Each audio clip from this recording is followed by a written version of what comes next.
Me in the Pledge of Allegiance. I pledge Allegiance to the flag of the United States of America and to the republic for which it stands, one nation, under God, indivisible, with liberty and justice for all.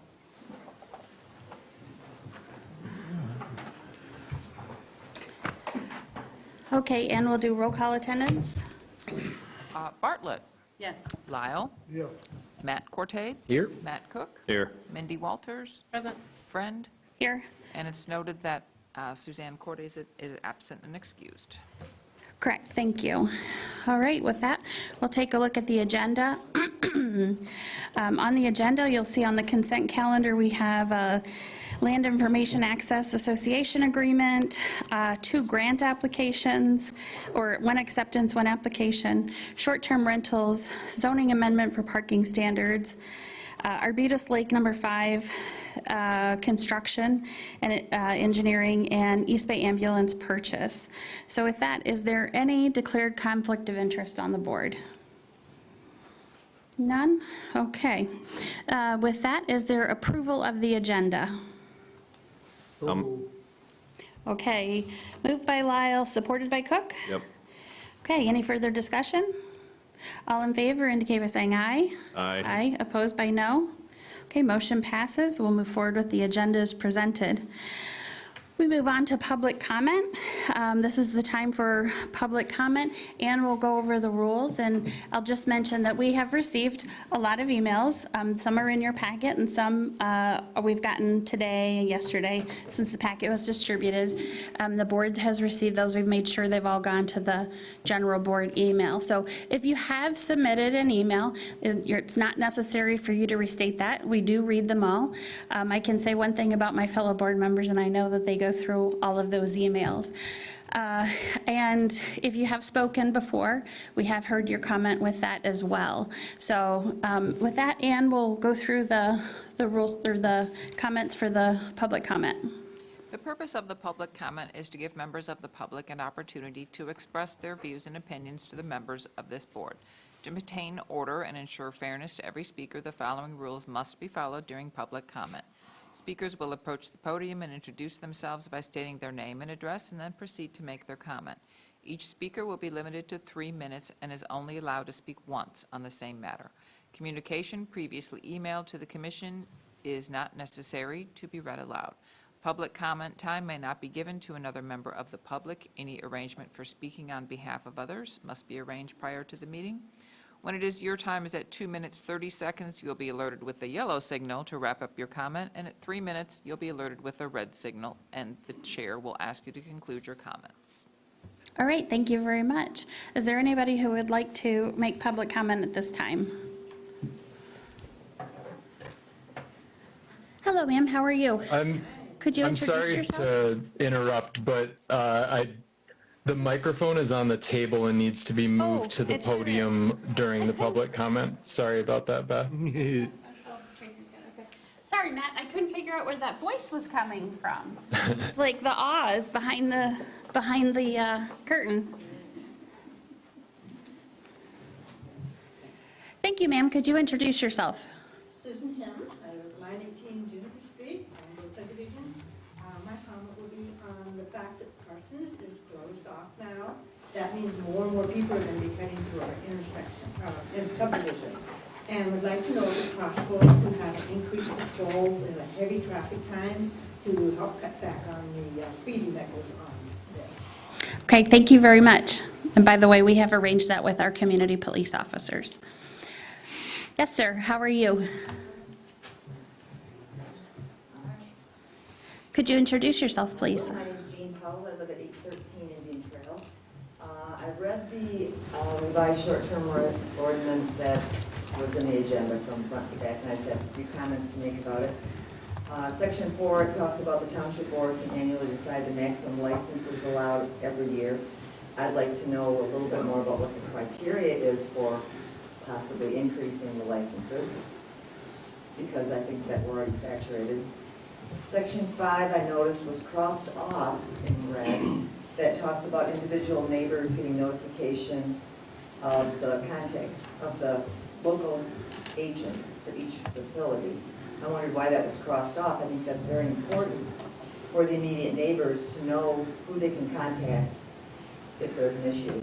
That should be the first line of defense. Also, I had a phone number for one from last year that Preston had given me that's across the street. We had an issue at 2:30 in the morning. I called the local agent, and he hasn't represented them for over a year. Is there anything in place that once the local agent is changed, that the neighbors, the immediate neighbors get the new notification? Section 6 talks about cited violations for the noise or fireworks ordinance. What happens when they have a cited violation? Do they get fined? Do the owners get fined? What's our recourse on that? Section 6 also talks about the number of occupants and visitors. How is this monitored? Is that supposed to be our responsibility to monitor our neighbors and report back to the township if there's a violation? If someone gets wasted and they overnight, or a couple people overnight as visitors, they're violating the 2 per bed, plus 4. Number 6, section 6 talks about pets have to be on a leash. Who gets notified when the pets aren't on a leash? Because that's happened before too. Do we notify the local agent? Do we take it upon ourselves to go to the guests, the occupants of the short-term rental, and say, your dog is out of control? The dogs run out in the street toward my dog before. Section 8 talks about violations to the noise and fireworks. Once the owners are, or the local agent is notified, they have 2 hours after receipt of notification to provide proof that it's been remedied. Again, is at 2 o'clock in the morning, they have till 4 o'clock in the morning to remedy that? I didn't understand that part of the ordinance. Section 9 talks about a violations hearing and how the owners have the right, or the local agents have the right to come to a board trial. And it mentions adverse witnesses. I would assume that that would be the people that are the residents that would be complaining. How would they be notified to that they should be coming to testify to the problem, to the complaint? And lastly, for violation to the ordinance, the noise and fireworks are the big ones. Do we notify the sheriff first, the community police officer, the township, the local agent, both, all of them? Is there any cross-communication that's done? If we call the sheriff, does the sheriff notify you? Do we have to call the township too? Do we have to call the community police officer? So that everyone knows, so the violation can be logged to go toward their future violations. That's all I have to say. Thank you. Next.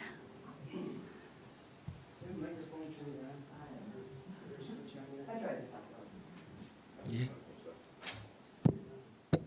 There you go. There you go. Like you could still be heard.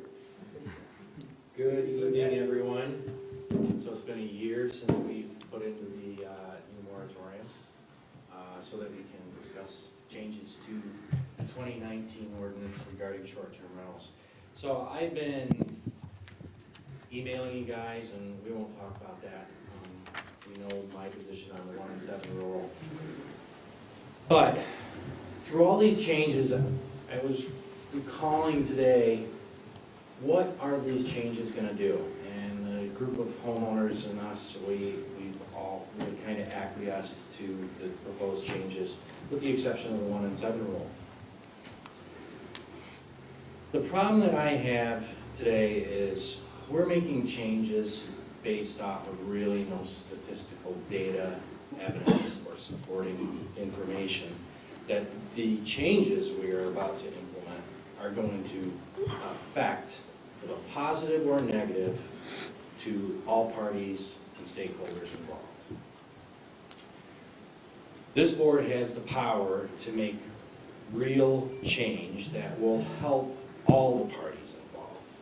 So, for instance, I'm just going to use a scenario that if I were to open a restaurant and I wanted to serve alcohol, I can only serve alcohol if I have a license, right? So I can only rent if I have a license. Within that license, I have stipulations that I have to follow, and my guests are going to have to follow.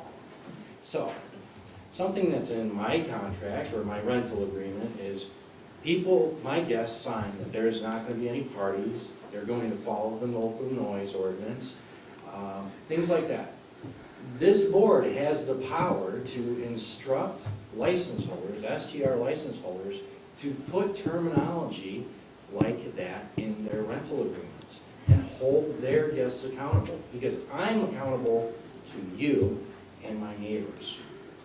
If I make my guests accountable and we have something documented that they're not allowed to have parties, they're not allowed to have 16 cars, they're not allowed to have party buses pulling up.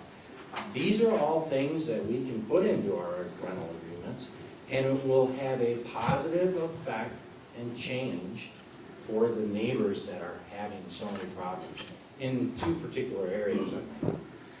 So, let's really think about being able to collect data over the next year or whatever, and be able to start implementing changes to the ordinance, because I don't think this is the last time we're gonna change this. I really don't. I thought maybe in 2019, we had a word, that was it.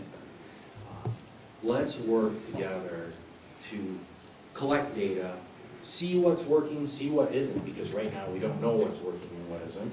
And then we can really make an ordinance that takes into consideration all parties, all stakeholders, and God bless our neighbors. So, thank you. That's all I got. Thank you. Thank you. Next. Hi, my name's Sharon Schwartz. I live at 847 Pine Grove Avenue.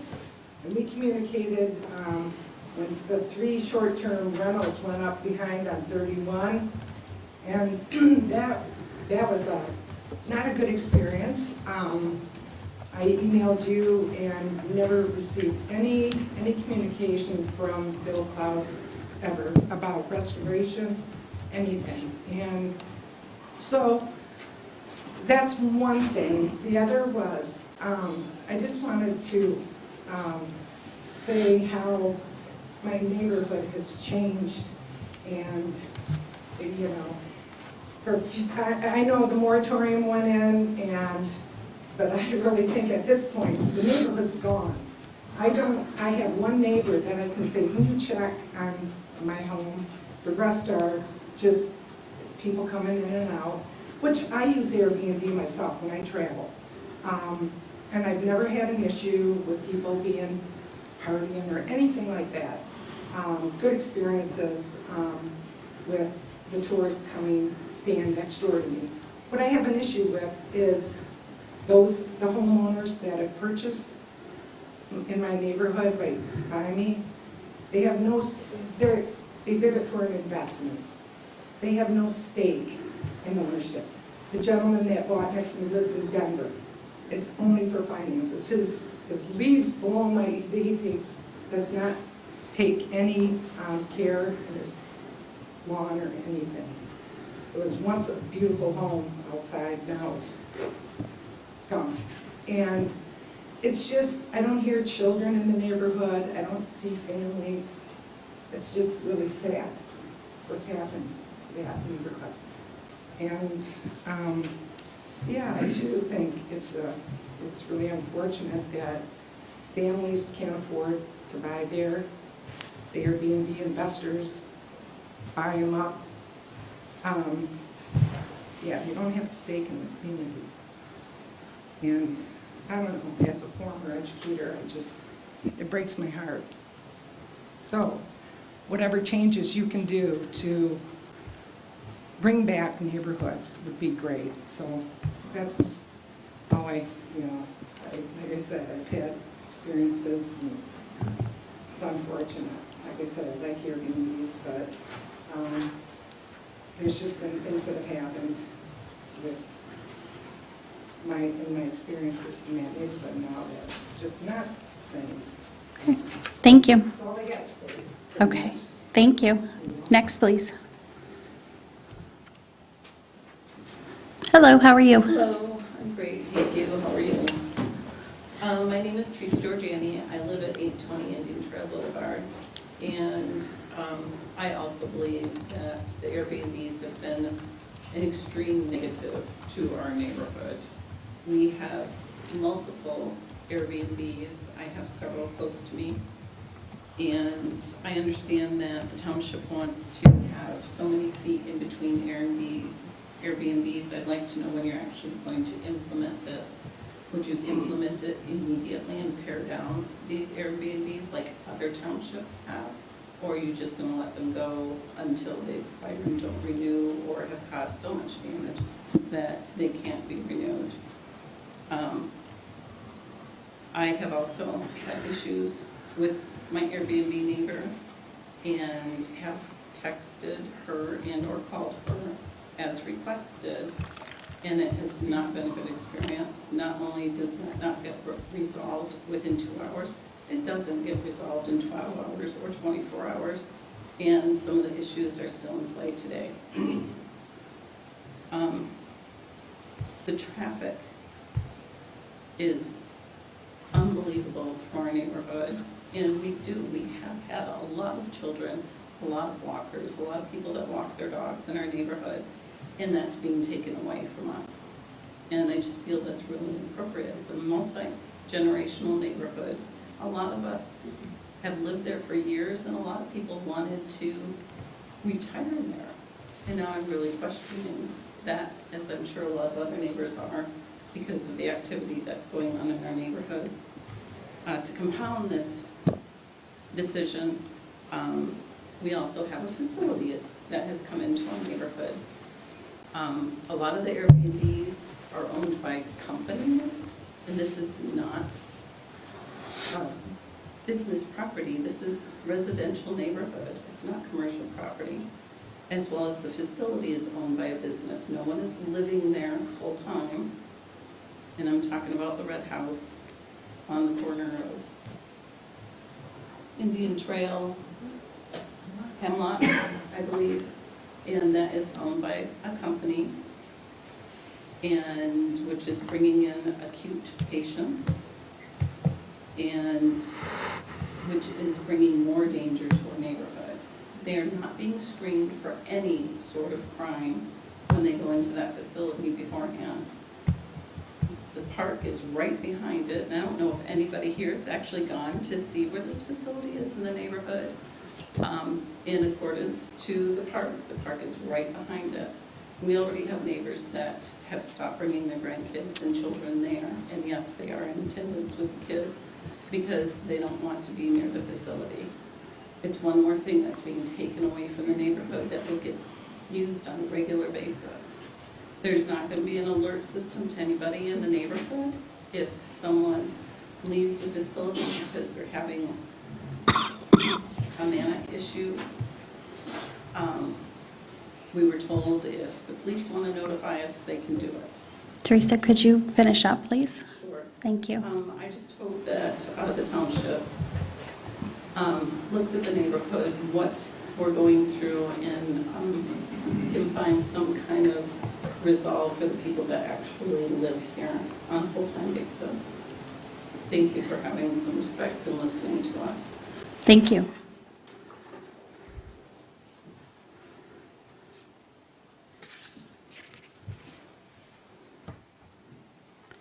Hello, Mr. Burke. How are you? Good. Actually, I'm a retired veterinarian, and I mention that simply because as far as dogs are concerned, the leash law in Grand Traverse County is all dogs are supposed to be on leashes. And they also have to abide by noise control. So if you have a problem, contact animal control. They used to provide 24-hour service. I'm not sure they do it any longer.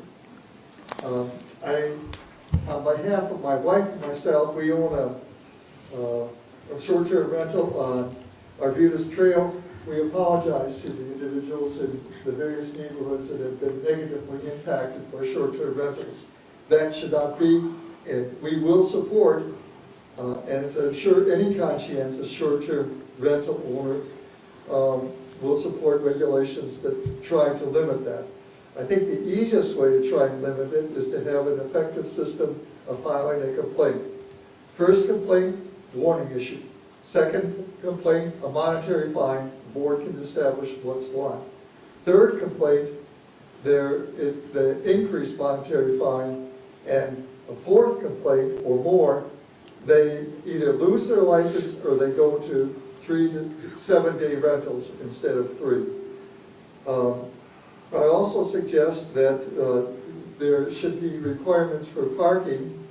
I think in many cases that would eliminate the increased traffic. If a short-term rental unit doesn't have adequate parking for 12 people, they shouldn't be rented. So again, let me apologize, and I for one think we do need a short-term rental ordinance, and I would support any means that is necessary to control it, but consider fines. Thank you. Thank you. Anyone else for public comment, ma'am? Or sir? Hello, could you introduce yourself? And I'm sorry, Mr. Berg, you live in the Lakes area, correct? We live on Arbutus Trail. Arbutus Track. Thank you. Go ahead. I'm Brad Kroll. I live on 2500 Main, which is off Hobbs, close to Arbutus Lake 1. And our whole neighborhood is rentals, and I'm a landlord. I have long-term rentals. And I'm shocked that I can't turn one of them into a short-term rental. They're just 2 small cabins. I live on the same property, and so I supervise everything. And what has happened is the long-term renters have totally, in the 9 years I've had it, have totally ruined my property, turned it one into a drug house, and I'm in the process of court of kicking the person out because she hasn't paid me in a year and a half. She's on Mishta or tip of the mint. So I thought I would rent to poor people, and it's been a disaster. I would never do it again because they've destroyed my property and not paid, drug house, noise, cars in and out all night. This is long-term rental, right? So a short-term rental would be my solution. And I'm shocked that I can't turn my property around into a short-term rental. There's a 2-year wait and all this gobbledygook that just, I don't understand the politics. I can understand a few people being mad at certain areas but I don't live in the area where there's like on the lake or where there'd be a large portion of people. Only 2 would stay in my place at max, and then all the neighbors around me either are just summer residents or renters. And the long-term renter situation, in the 9 years I've had, I've lost money, property destroyed, people owe money, and then when I try to go after them, small claims, you can't get any money out of these deadbeats. They don't have any money. And they make all sorts of promises, and it's, I get them on a lease and everything. And it's just a disaster to have long-term rentals. It really is. It's a disaster business to have the less expensive cottages for those people. Because what I find is those people, they might have good jobs, but they just decide not to pay it sometime, and then they stay for 4 extra months, and I get a property that's destroyed. My security deposit only covers a third of what the damages they do and leave it all trashed out, and they get to stay there for 4 extra months. If you go through the court takes like 3 months to even start the process of kicking people out. And like I said, this one person has paid me a year and a half per share of what Mishta pays, so that's like a couple $1,000 I'm out, plus my property is destroyed, plus, turn my house, and oh, by the way, and last August, 2 of the most wanted felons were arrested on my property or surrounded by police with guns. This is the kind of people I get with long-term rentals and helping people out there with less money with Mishta, so I'm done with that. It's really a disaster. So short-term renters is my solution, my only solution, or just sell these cottages. And I grew up at a resort where we had weekly rentals on Glen Lake, Glencraft Villas, my family did. And we never had any problems, with weekly rentals with people. And I think with a lot of the short-term, there are certain conditions where you have to stay 2 days or a week or something. They have conditions on the renters too. So you might look into that aspect and enforce the rules of the renters. Thank you very much. Thank you. Next, please. Hi, Hi. my name is Megan Pollard. I live at 9534 Amadon Drive. I do cleanings for short-term rentals, a lot of on the east side and all over Grand Traverse County. And this ordinance would it would cut my business in half. I would be doing less business. I would have to lay off employees. And I actually, I know that a lot of my clients that I clean for and stuff, they have, it's in their verbiage, you know, certain things, like what not to do and everything. And when I go in there to clean, for a lot of clients, if there's things I notice that the guests have not, they've not done, that's in the lease and stuff, I report those things to my clients, and they, you know, take appropriate action, you know, based on the leases and stuff. So, so I just wanted to mention that. Okay, thank you. Any further public comment? Hello.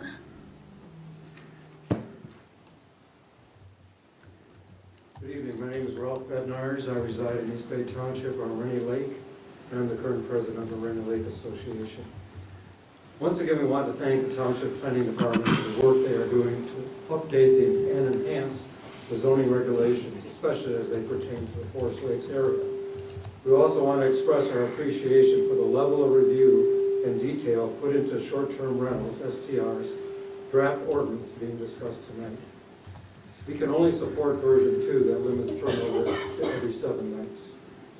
We also want to point out that the proposed amendment, item 7, added posting requirements for aquatic invasive species and boat washing information may help educate the STR clients about the state regulations and the cleaning and draining of boats prior to launching, but does not ensure compliance and will do little to stop the spread of AIS in the Forest Lakes area. As we previously stated on the subject of AIS and STRs, the only way to prevent the introduction of AIS via STRs is to prohibit public watercraft access via the STR waterfront. For the Forest Lakes area lakes, watercraft use at the STRs should be limited to the STR-owned watercraft and only used on a lake where the STR is located. Another option would be for the township to build a Forest Lakes area centrally located watercraft wash and decontamination facility and develop an inspection and certification program for visiting watercraft, as well as an enforcement program to ensure compliance. If neither of these recommendations is implemented, then the township needs to require a surety bond for each STR lakefront property owner to cover the cost of mitigation of AIS brought in by watercraft associated with the STRs. For the lakes with public access launch facilities, the number of public boats allowed at the STR lakefront property needs to be limited to 1 boat per legal dockage at the STR. Thank you for the opportunity to comment on the STR draft ordinance, and I appreciate it. Thank you. I'll leave this with the Next, recording please. secretary. Okay, thank you. Thank you.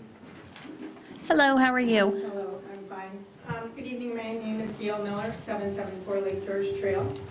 I'm a short-term rental owner in a family cottage. You have received many letters from individuals supporting the 7-day booking restriction of our properties. You don't have the complaints to back up any argument that there is a problem that a booking restriction is going to solve. And it will hurt lots of people who have done nothing wrong. A number of residents who sent you letters take aim at our profits. They are fully aware that a booking restriction is going to cause us financial harm. This leads me to believe that their support of the 7-day booking restriction is specifically aimed at causing us enough financial damage that we'll simply close up shop and go away. I argue that most of us are not making profits. We are holding on to family cottages, trying to pay for retirement home, putting kids through college, etc. In any case, because we're not in this business to make fun money, most hosts are going to double down and try to survive despite a 7-day booking restriction that forces us to leave our properties unrented. This brings me to my main point. There are 3 ways that, if enacted, this proposed 7-day booking restriction is going to backfire. First, those of us who book only in the summer will be forced to expand our rental season to the spring and the fall, greatly increasing the number of months that our STR is operational. Second, rather than letting our properties sit vacant for 3 or 4 days per week, we will increase our advertising, list our properties on multiple platforms, and work hard to find 7-day renters. So instead of neighbors getting the occasional break between 4 and 5-day renters, this will ensure that every STR is booked every single day of our booking season. Finally, those of us who are picky about who we rent to may get less selective. If you restrict our ability to book our properties, how can we afford to turn down any renter, even if they have 6 teenagers or are all under the age of 30? I can't see how any of these outcomes will be good for neighbors. You clearly have a problem. You have a problem in the Pine Grove neighborhood in particular. I sympathize with the people who have spoken here tonight. I don't know what the solution is, but I do know that the 7-day booking restriction is not only unfair, it's ungrounded and nonsensical, and it's not going to work. It's going to backfire. So I urge you to vote no on the ordinance that includes the 7-day booking restriction. Thank you. Thank you. Next, please. Good evening, my name is Mark Clark. I reside in Traverse City, 810 Cottage View. I've had the privilege of coming before the board on a couple of occasions this year as the short-term rental saga rolls on, and my perception is we're getting close to a final ordinance amendment. So I've been asked by some of the folks that have retained me to come and address the board one final time before you put this all to a vote. Now, an amendment to an ordinance should address a problem. An amendment should fix or resolve a problem with your prior ordinance. And as I've followed the bouncing ball on this issue, the issue of the 7-day limitation is the one that really remains the biggest issue with the folks that I'm representing. It'll have a substantial impact on revenues, and as I indicated, I think initially when I was before you, I'm not representing any big corporations. I'm representing the mom and pop operations in the township.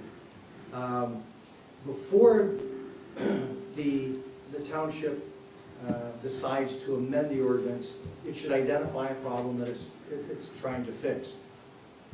As I follow this issue, I see no documented issue that the 7-day restriction is designed to fix. And in fact, if it's designed to fix the complaints, I was here in February when Preston addressed the board on the number of documented complaints, and there were very, very few.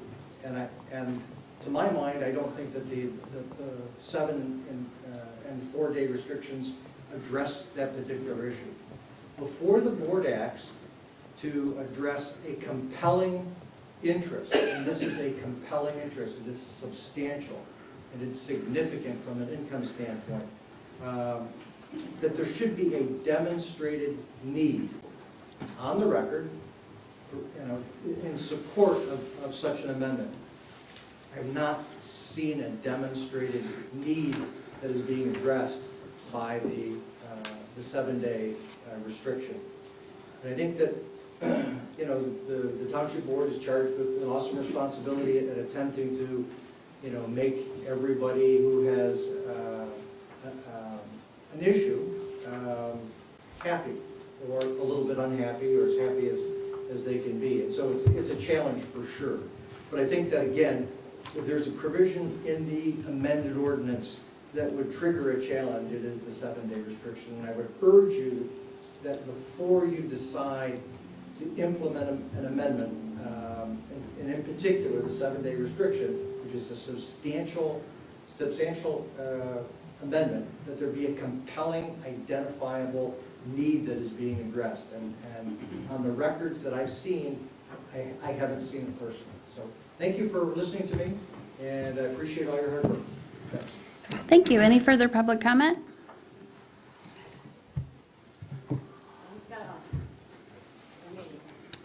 I am Jill Bernardi. I am a property owner, multiple property owner in East Bay Township. I appreciate everything you guys are doing. I think it goes without saying that you've worked so hard on this thing. Just the fact that you are working on it is appreciated. So I truly appreciate all that. A couple things. I happen to own property in both of the highly concentrated areas that short-term rentals touch. One of the both properties are right next to, adjacent to short-term rentals.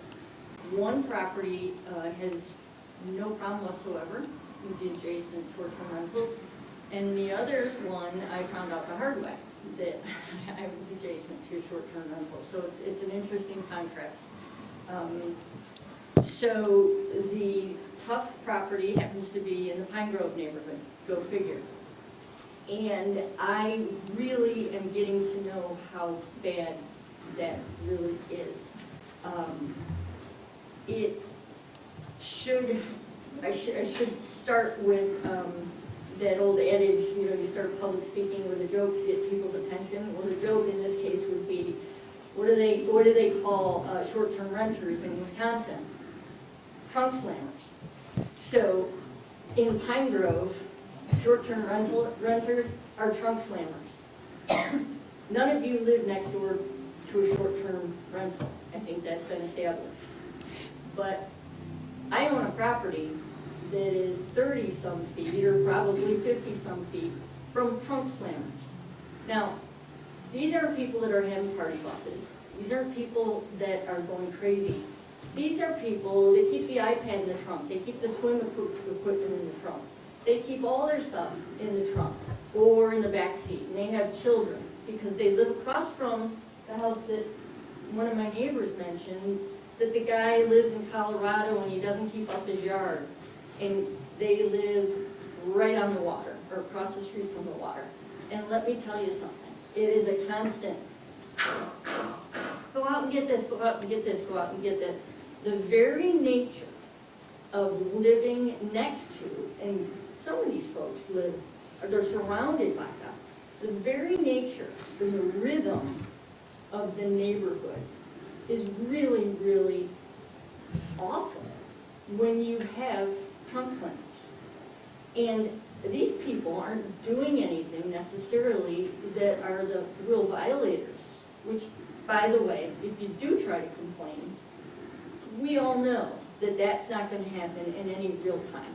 We know that that process doesn't work and can't be how you measure complaints can't be how you measure the need for 1 in 7 or 1 in 4, whatever you're calling it.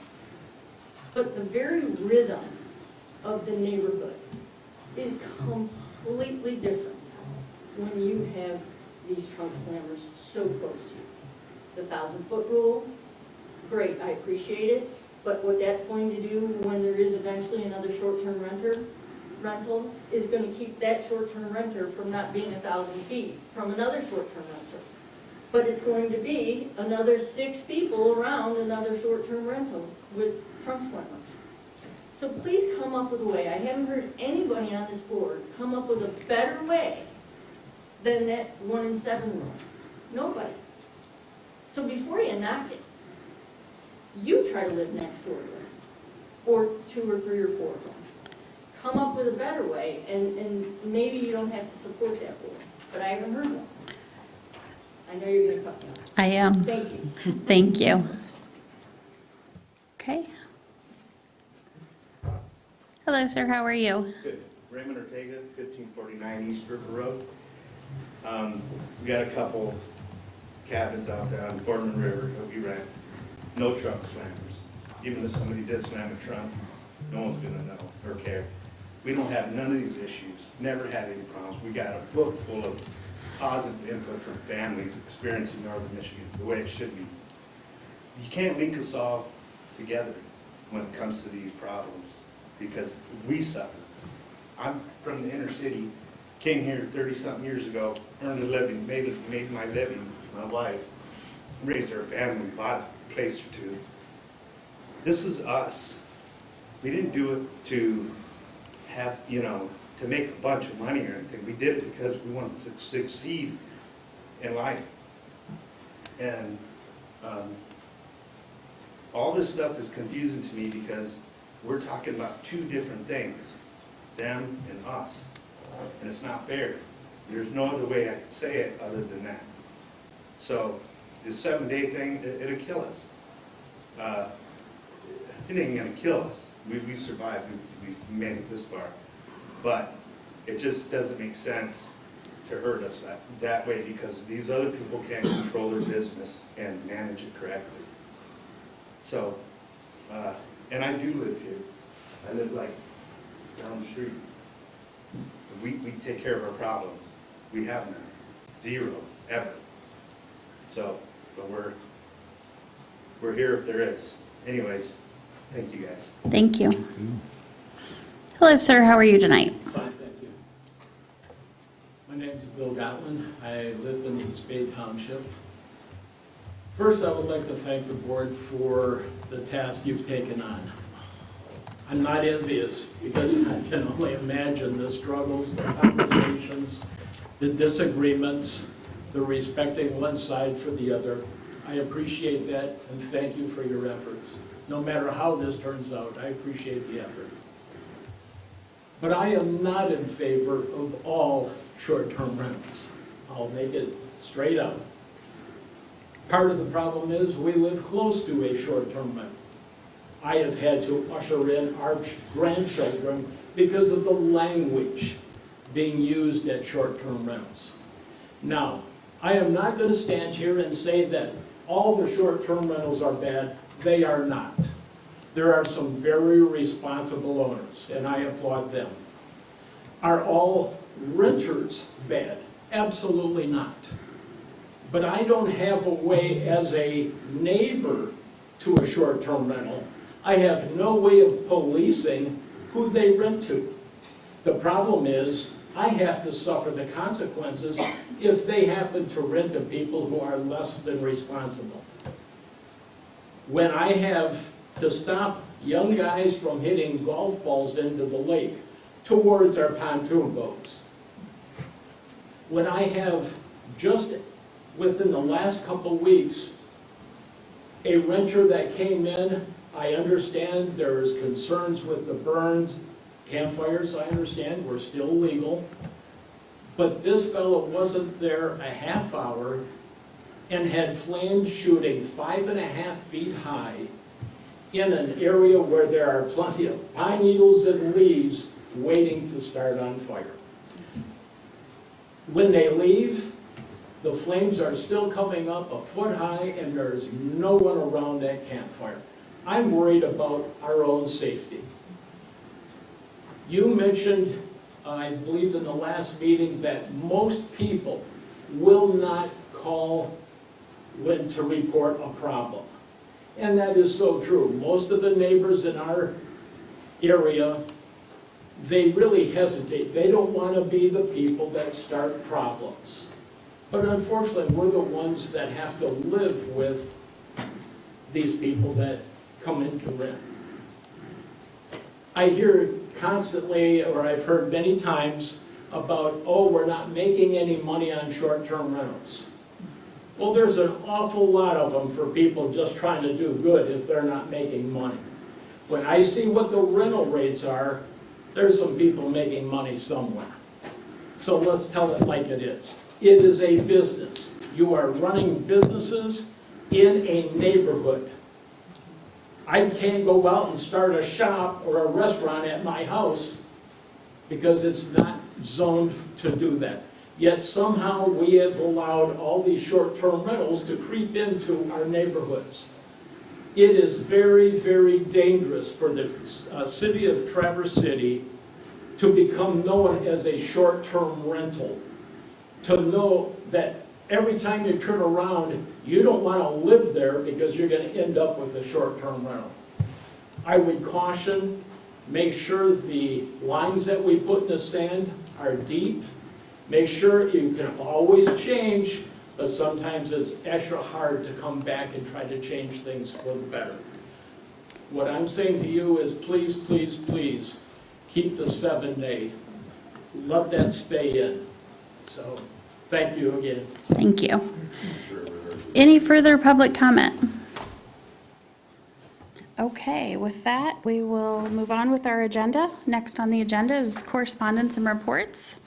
The board has that correspondence in their packet for review.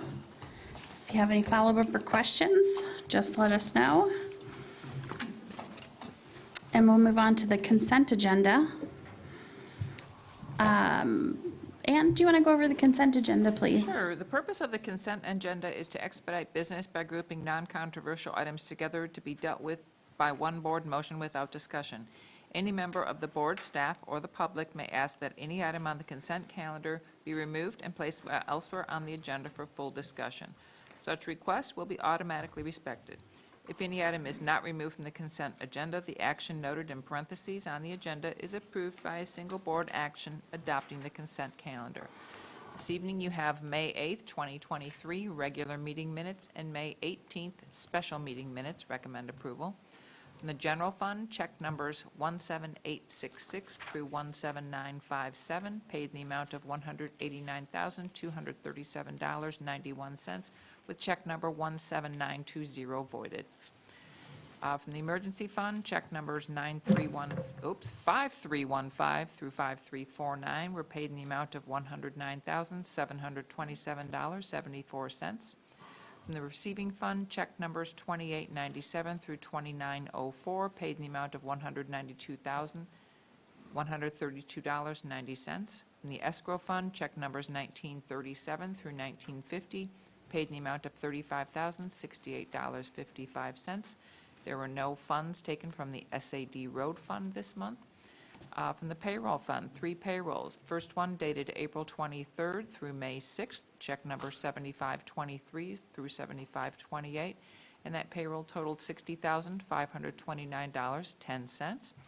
Payroll dated May 7th through May 20th, check number 7528 through 7533, totaled $62,158.08.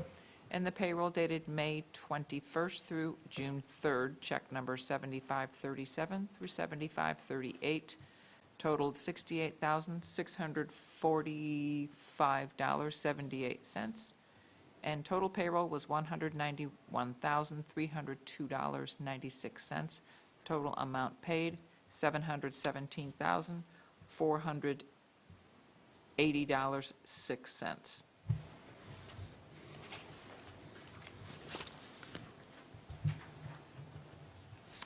Okay, we have no budget adjustments this month. I'm sorry, on the third payroll, it was check number 7534 through 7538.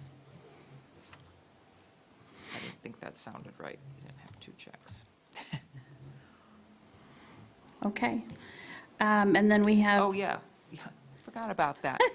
That's okay. We have no proposed budget adjustments at this time, and you have 3 other items: Land Information Access Association, Parks Commission grants, the Rotary Seed Grant acceptance for Holiday Woodlands Natural Area, and the Spark Grant application for the community garden. Very good. Thank you so much. So with that, we will ask the board, are there any items that they would like removed from the consent calendar? H2 the Spark Grant. Okay. We'll have that removed from the consent calendar. Anything else? Okay, with that, is there a motion for the consent calendar? Make a motion to approve the consent calendar as adjusted. Is there support? Support. Okay, motion made by Bartlett and supported by Cook. Any further discussion? Okay, we'll do a roll call vote. Ann? Bartlett. Yes. Cook. Yes. Walters. Yes. Lyle. Yes. Cortade. Yes. Friend. Yes. Okay, and with that, we'll just move the Spark Grant to our first item of the business before the Township Board, and we'll move right into that. That is on page 66 of the board packet. This is the state of Michigan has opened its second and final round of Spark Grants. You might recall that they were having 3 rounds. They went through the first round the beginning of this year, and they have combined their second and third to just one final round. And the Parks Commission has recommended applying for a grant for the community garden at the Township Hall. The project's been in the works for multiple years. It is priority number 2 in the 5-year Parks and Rec plan, and there has been a completed concept design and budget for the project. And then attached in your packet is a resolution for Spark Grant authorization. This is very similar to the DNR trust funds where they want to see a resolution from the Township Board. And then it says budget implications. If the grant is awarded, there will be no cost to the township for development and construction of the community garden. Ongoing maintenance is anticipated to be covered by the user fees. So with that, we'll open it up to discussion. Well, I have a couple concerns.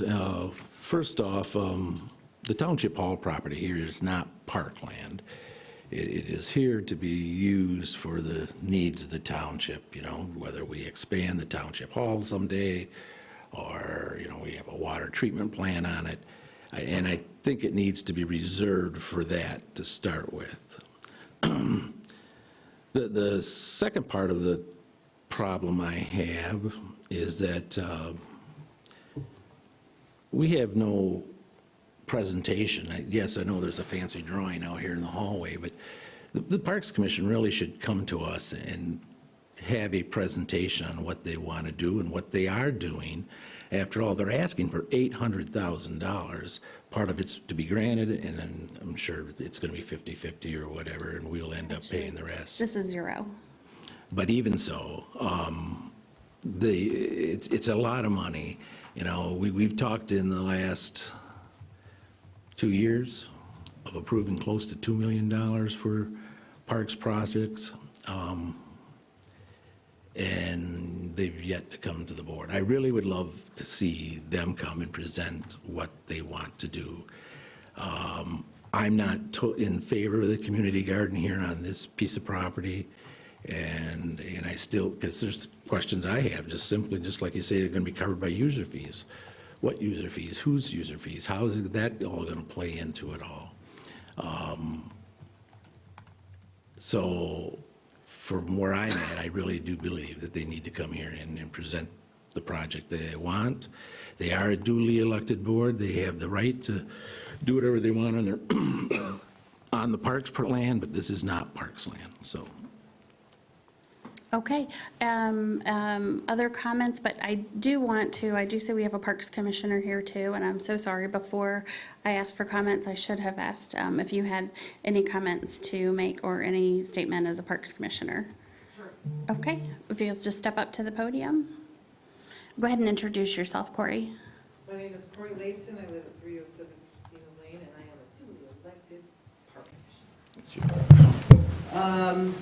Beth touched upon pretty much everything that I want to say, but I do want to remind you that priority number 2 on our rec plan, which you are a part of, we've been working on it since 2019. We're closer than we've ever been. We look at the Spark grant as a blessing. There's no match. This is something that would be a nice feather in our cap that we've been working on for a very long time. We believe that the community site here is perfect. It's a pretty centralized location. It will bring, a lot of people still don't know where the township offices are, where these even are township offices. This is a great opportunity to bring more of our residents to this space. We're also hoping to use it as a kickoff space for more community gardens. So when we do look at the park space that we have available to us, this could be a central hub. And then we can branch out into the neighborhoods. We anticipate based off the research we've already done, we anticipate a very high participation and rental rates from the community. You're not wrong. We haven't dotted all the I's and crossed all the T's. Sue and I are a subcommittee for the Park Commission. Her and I are working on that. We are researching our neighbors up at the garden. We are researching other community gardens in northern Michigan to put together a solid plan. The last thing we want is to get the Spark grant, build it, and have it go defunct because we didn't have a proper plan. That is 2 on our mind. As far as reserving the space for expanding the township, can we go up instead of out? And that's all of my notes. Great, thank you, Corey. Thank you. Appreciate it. I would just offer a few comments, having been to some of the Parks Commissions and knowing that they have hired a consultant who has helped them guide through the community garden process. So if you remember, going back some time, this came out of a Michigan Association of Planning Technical Assistance Grant when Rick Brown was here. And so they went through a number of projects and decided what to highlight, and went through the recreation plan, and the community garden was in there, but no work had been done on it. So that went through the technical grant, where they hired Beckett and Rader to do a preliminary design. And it pretty much sat there dormant for quite some time. The Parks Commission revived it some time ago in looking at their priorities, and have been working with a consultant, Elise Kraft, and also working with the library and the schools, because the focus of this community garden would be educational. So it would be an education teaching garden, working with seeds, the MSU Master Gardener Plan, and the schools and the library. Library has offered to do a seed library in conjunction with the community garden. There is a location between the library and the township hall that is over that way, that it would be central to also water access as well. So that's where the location. They also, at the beginning of reviving this, took a look at, should they be off-site at another property, or should they be here? And I think they did some surveying or something regarding that. I can't recall exactly. So it became like, do they do a garden off-site and let that generate interest, and then do a teaching garden to, capitalize on that and inform people more? Or do they start with a teaching garden and let that create an interest for having like another place for more plots, if you will? And I don't recall how they went through that process. Like I said, I thought it was a survey, but I could be mistaken on that. But the decision was that they would use the teaching garden to create the interest in the in gardening and teaching people sustainability through gardening with that spot, and then potentially have other gardens off-site later. Again, this is the Spark Grant. The Spark Grant is a zero match, which is unlike the DNR grant, which is a 50% match. And you're right, this is a high price tag. I know I was quite shocked at it, and I think that there were some park commissioners, but as I watched the last Parks Commission after the fact, what I heard them say, was this a unanimous recommendation? Okay, what I heard in the context of even the people who were questioning the price was, well, you know what? This is a Spark Grant. This is an opportunity to, put everything that they're thinking of, instead of scaling it back and phasing it, just do it all in one fell swoop with the DNR trust fund money, and be able to bring that teaching component and gardening and sustainability to the community. And, my personal, and I will add this, that's what I observed from watching or listening to the Parks Commission. My personal opinion is, this isn't township property, this is the public's property. It doesn't matter what piece of property we own, it's the public's property. And if we can do something that's good for a larger number, then that's an excellent thing as well. But we do have to be diligent with our use of property, and that was examined when they were looking at the space that they were going to utilize and how far they would expand that as well. And so they've kept that contained within a perimeter that's between those buildings there. But with that, open it up to other comments or questions or a motion. Well, I just want to add to that. You're right. This is the people's property, just like the parks is the people's property. But it is not parkland, and they have no jurisdiction here. So it would be up to this board. I do think it's not the proper place. I mean, I hear what they're saying, I hear what you're saying, it all sounds great, it's a teaching garden, it's all those wonderful buzzwords and so forth, but I think it could be done in other places that would be more appropriate than here. It is a lot of money. I farmed for a lot of years, and I tell you, it's a lot tougher than people think, and it's going to be a lot tougher to get a community garden off the ground from scratch than you may think, too. I personally would like to see it somewhere else. I'm not so much against the project, I just think it needs to be somewhere else. Yeah, and I understand, and Sue, your wife feels the same way for sure too, I believe. Please don't bring people that are not here and No, I'm speak just, for them. I'm just You've done this saying before. that she's had concerns over the location as well, is my point. But, you know, Glenn? I guess I'm not a person that's been in the farming, did big gardens, but I guess when I look at the price, what all are we getting for that? Yeah, so, I mean, I think of a garden, yeah, you go out, you rototill it. you this put a was little staggering. fertilizer and- Trust me, Corey's ready to just get out there with her shovel. I mean, this is staggering. It is more than just that. It is a pavilion so that they would have a teaching area to have the library for the kids, the reading time for the kids over there, that sort of thing. They would have a, oh gosh, Corey, you're gonna have to help me with what else is contained in it, but it's like a garden shed. It has irrigation, composting, fencing, yes. Thank you. I know, I'm not gonna remember it all either, so I'm driving home. It's all ADA accessible, so we have to have certain types of materials so that everybody can access the garden. We're gonna have different sized raised beds, so there'll be ground level. If you're in a wheelchair, you can just wheelchair right up to the box. It's going to have like a multi-purpose meeting area, so another one of the things that we designed was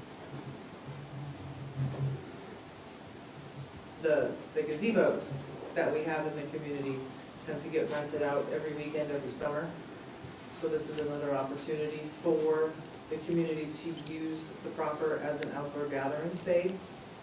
So that's what the pavilion could double as a teaching space and a gathering space. And that was also done during COVID, design. That part was input either during or just after COVID. And that was one of the items too, with the library and with even the township having meetings, the ability to have them in different locations because everyone was talking about how to combat any epidemics and if there were future something like COVID, whatever. The other thing, Glenn, too. Meetings out there, like right now, we could be outside having meetings. The other thing, Glenn, is all of the materials are sustainable materials, so that the maintenance, the last thing that you want to have is some wood out there that's going to need continual maintenance, treatment, and so forth. So it is more durable materials. Is there public restrooms gonna be back there also? Are we building them? I just thought, when I looked at the price, that's the first thing that caught me, and I thought, my God, what kind of garden Yeah. is gonna cost $800,000? In my sense is, and I don't mean to speak for anyone who's not here, and the Parks Commission isn't here other than Corey, but my sense is from listening to their discussions that they're quite surprised at this price too. I will say, when we get handed prices a lot from architects, landscape architects, and Brian's smiling right now because he knows, they're very high. I mean, we were actually happy with what Arbutus came in, because if we listened to what estimates would be, we would have expected something a bit higher. So this is the price that comes from landscape architects. And I was just gonna mention one other thing to you. And my sense is, in listening to those planning commission meetings, is that Park Commission meetings is that a lot of those commissioners are concerned about this price as well, and we're looking at scaling back or phasing in implementation. But when the Spark grant opportunity came along, that is quite significant. The grants that are between 100,000 and $1 million per grant. It's an amazing opportunity with a zero match.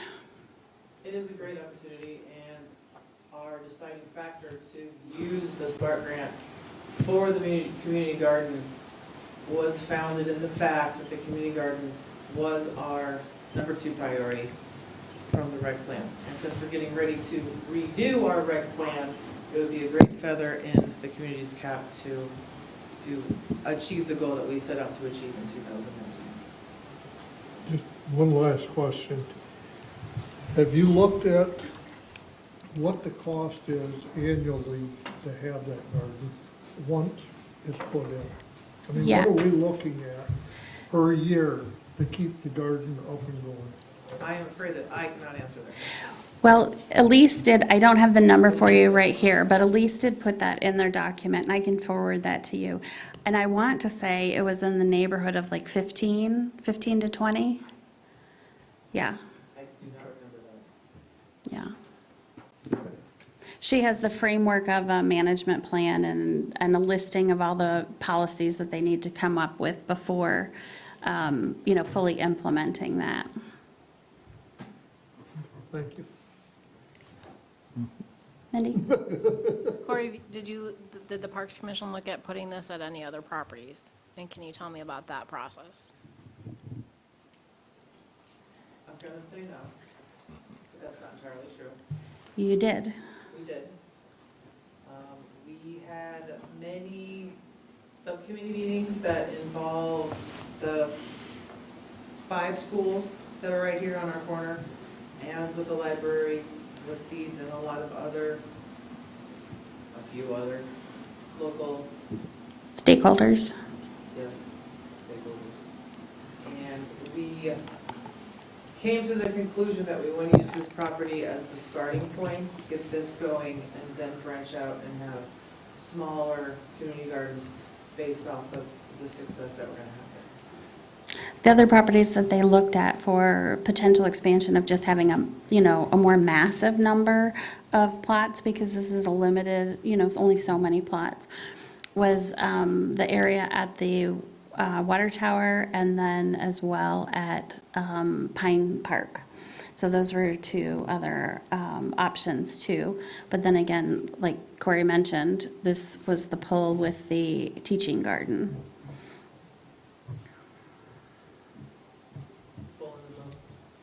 There's no water at Pine.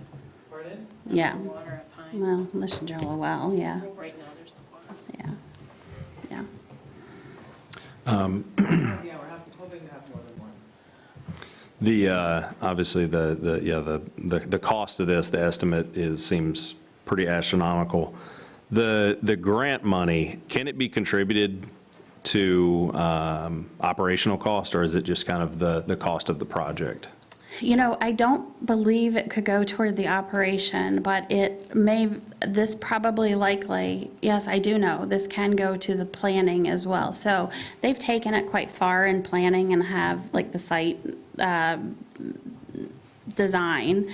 But as far as where I mentioned, there's that skeleton document where she has filled in, but then has the policies listed.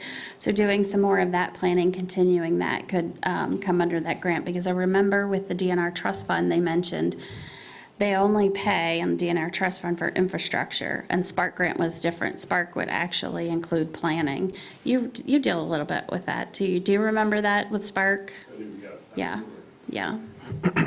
So we could incorporate some of the planning in that to fully develop those plans for the operation policies. I was curious too. I guess I'm a little bit ignorant to the priority list for the parks plan. What's number 1? Oh, gosh, that was kind of a fun activity that you guys did. One was, and actually Corey mentioned since 2019, so the Parks plan, Parks and Rec plan, a lot like the master plan, every so many years, you have to have it updated. So every 5 years to be in line, to be able to apply for DNR trust fund grants.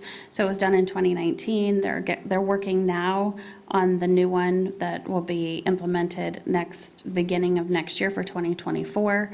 But even prior to 2019, when you look back older, the community garden was in there as well. I hear it from Sue LaRose often, that it was in there quite some time ago. Action plan, number 1, Grace McDonald Parks, warming hut, pickleball courts, paving Grace McDonald's, repaving the basketball courts, and we've done everything. We recently got rejected for a warming hut grant, so that is still just. We're in for the next one, though. We've submitted it for the next round. Yeah, so if you've been there, it's paved. We made a bunch of modifications to the pickleball courts, and we repaved the basketball. Yeah, I've seen it. So those have been met. Okay. Number 2 is the community garden, as I mentioned. Number 3's got to be Arbutus. What's number 3, Arbutus? It's got to be. Yeah, number 3 was Arbutus. So we're further ahead on number 3 than we are on number 2. Okay. Yeah, I guess, besides the original sticker shock of the cost, I mean, bigger concern long-term is how is the, once it's established, how is it maintained? How is it sort of self-sustaining and revenue generating, or somewhat offset those maintenance costs? How that's going to play out? Sounds like there's a lot of planning that's got to take place to get that established. And there has been a lot of planning, because like you, and Corey can tell you, I probably have slowed the process down a little bit by saying to them, get that plan in place, have that planning in place. Make sure you're building, number 1, what people want to see there, what your stakeholders want to see, what the community wants to see, and they've done surveying on this as well. I can't recite the survey because I didn't draft the survey, nor did I analyze it. Elise did that, if I remember correctly. Yeah. So, anyway, but. Does this board, with a potential approval of this resolution to apply for the grant, does this board get another pass at this process? If the awarded, or the grant's awarded? This is the application. Mhm. But if it's awarded? You have to do the grant agreement as well. No, I guess if it's awarded and we get through the agreement, the design, does the board get any more buy-in on the implementation of this? Yeah, I mean, they absolutely, I would think, can and should. You mentioned, having the Parks Commission present the plan, which, as you've stressed, the Park Commission has their ability to do what they want as an elected, but I do think that they want the buy-in too from the full community and board too, so, yeah.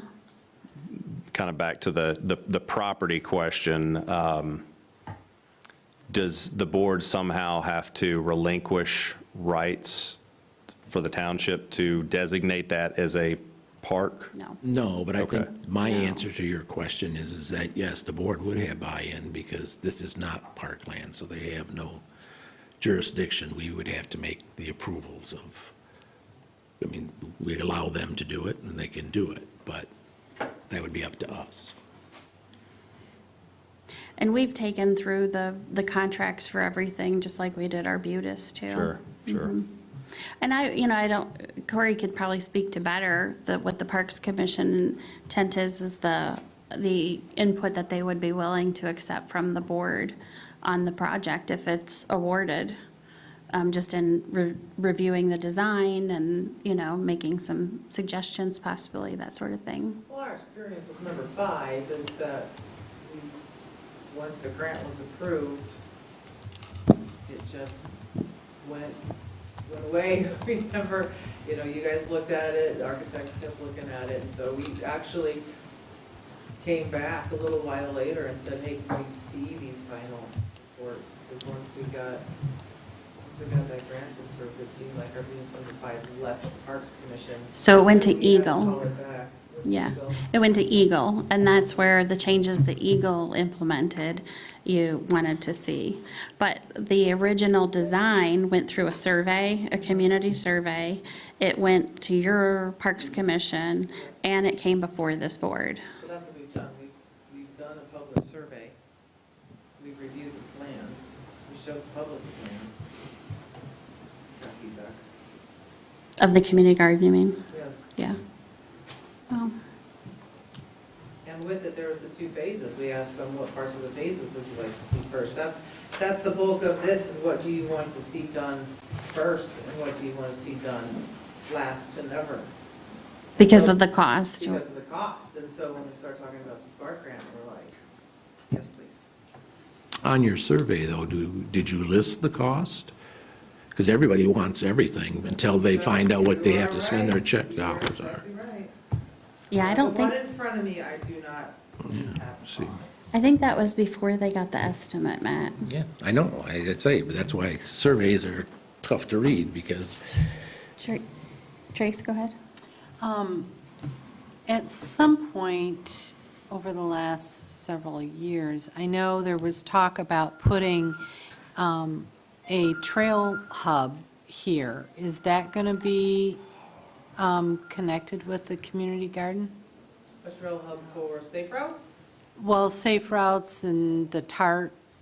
I know at some point somebody had suggested there be a hub here with a pavilion and stuff. There are no plans in I don't, our community garden for that. Okay. I don't think that particular plan, I don't think that particular conversation had come up with that, although they do plan on tying in ADA access to the township and to the library. So if then once those are tied into sidewalks and so forth, it would be integrated.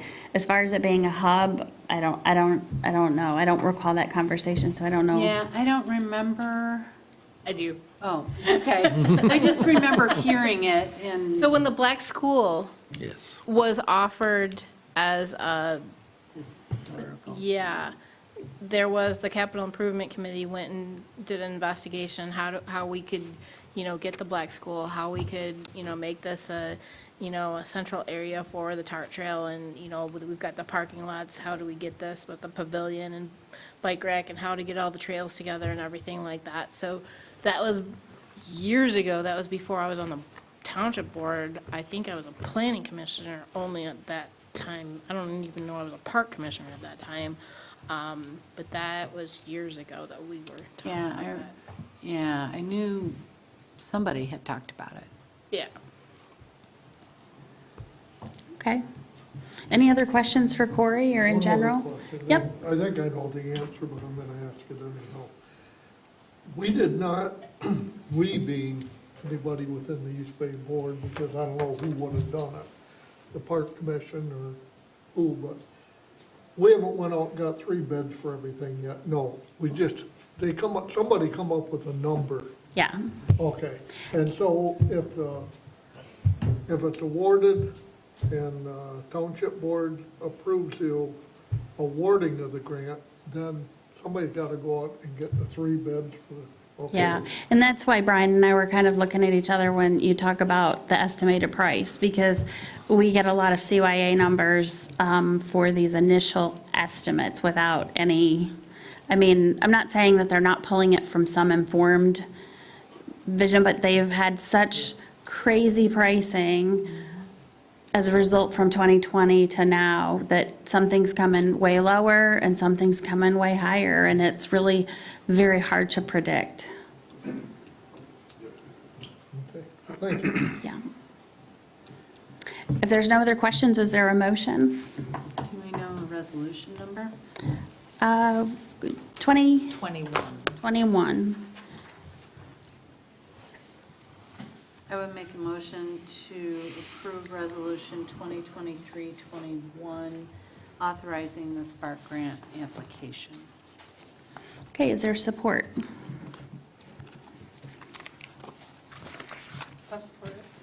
Okay, motion by Bartlett and support by Walters. Any further discussion? Okay, it's resolution, so we'll do a roll call vote. Bartlett, Yes. Walters, Yes. Corteg, No. Lyle, Yeah. Cook, Yes. Friend. Yes. Very good, thank you for the discussion. And with that, we will, Corey, good luck on the grant application. Okay, with that, we will move on to short-term rentals. And you have a, Jake. Jake, are you with us? How are you? Hello, I'm doing well. How are all of you? Good. Did you just get your little one off to bed, maybe? Oh, she does not go to bed this early. Oh. Okay. Well, so what you have in front of us, the attachments you have, is you have a staff memo going over the amendments, the issues that are proposed in the amendments. You have a version 1 that has the amendments to the short-term rental licensing ordinance with turnover every 4 nights, and a version 2, which is same, other than there's turnover every 7 nights. And then you do have correspondence received since the last board meeting up through when this packet was disseminated, and then you have received those other emails directly to your email box. So with that, we'll go over Claire's memo. She couldn't be here tonight. She was ill this evening, so we hope she's feeling better, and she's probably watching. So Claire, we wish you were here, especially me. So right through her memo, you'll see that the one policy point that she pulls out that is left with the draft ordinance is the frequency of the rentals being either 1 in 7 night period or 1 in 4 night period. But the other ones that have been discussed and are in this proposal, in both proposed ordinances. We have an updated purpose statement, which talks about the intent of the ordinance.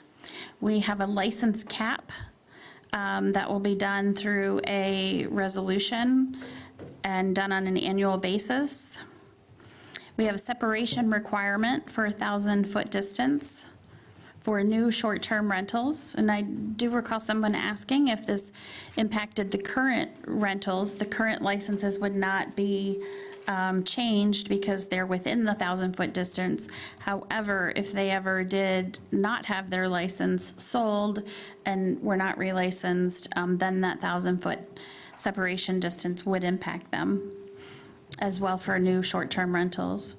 It does clarify the regional business district as exempt from the short-term rental ordinance, notifies that that all properties within 300 feet are notified,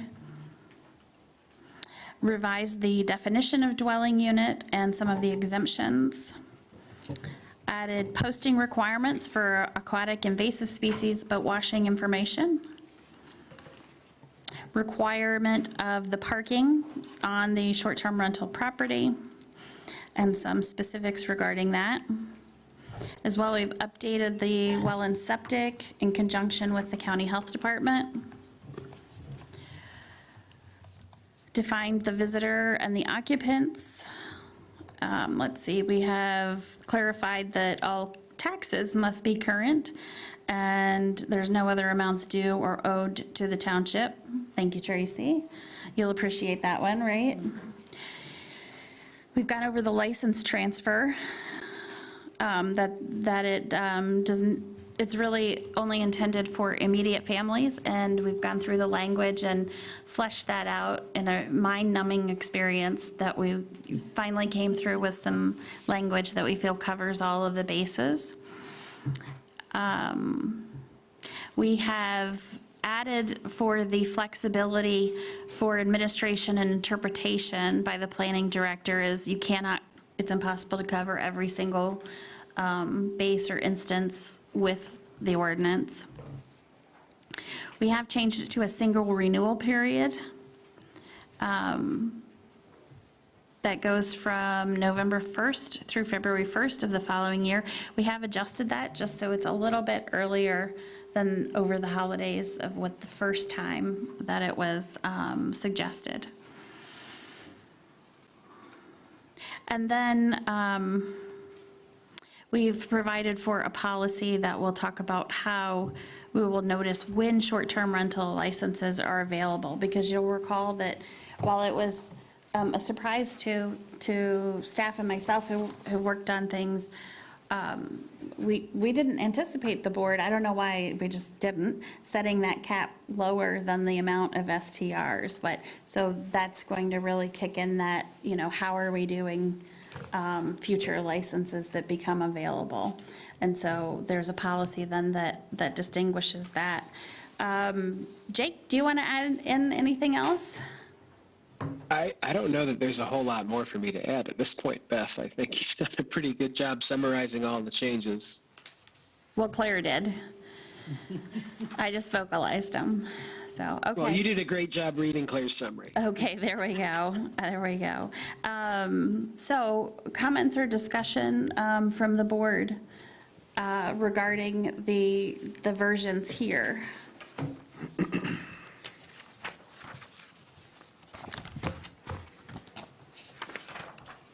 Okay, any of those, let's just, first, any of those on the memo on page 70 and 71, any of those items 1 through 15 that any board member has specific concern over with any of those?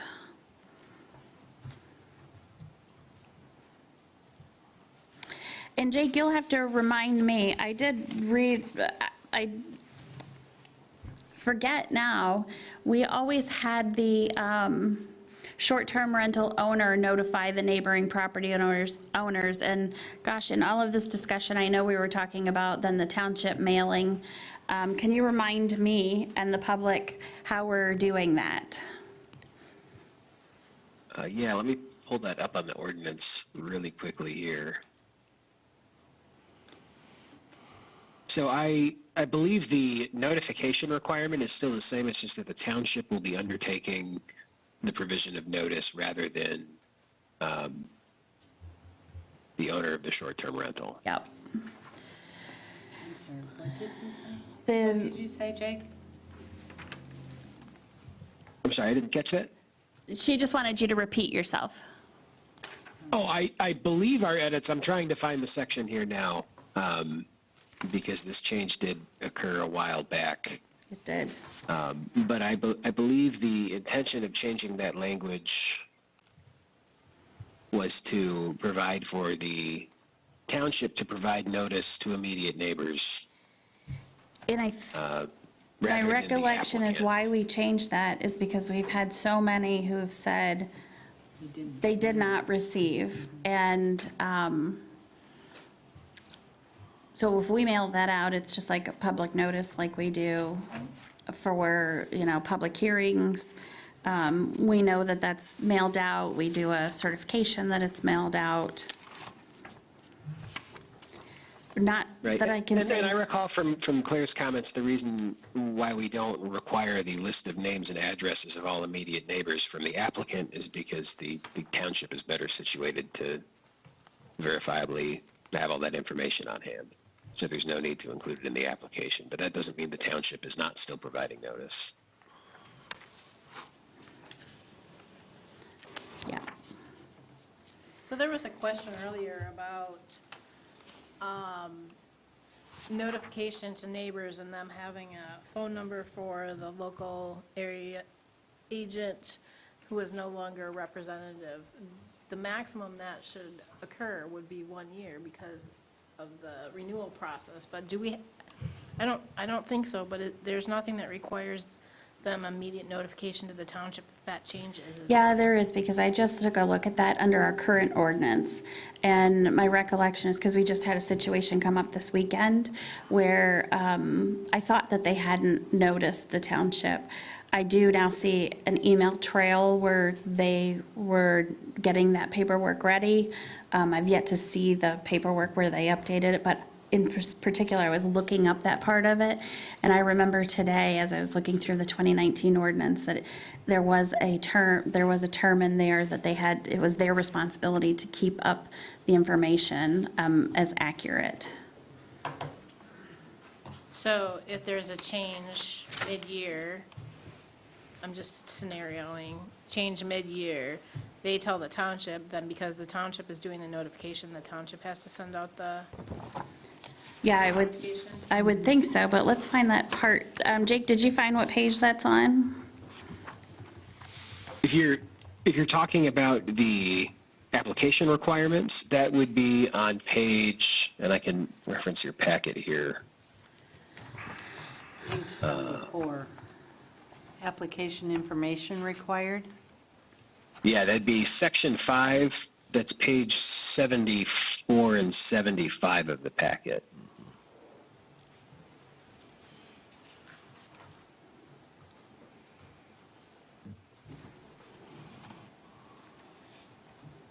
And this is where the language concerning requirements for the applicant to provide the list of neighbors within 300 feet is removed. I don't know that the ordinance necessarily Doesn't say it.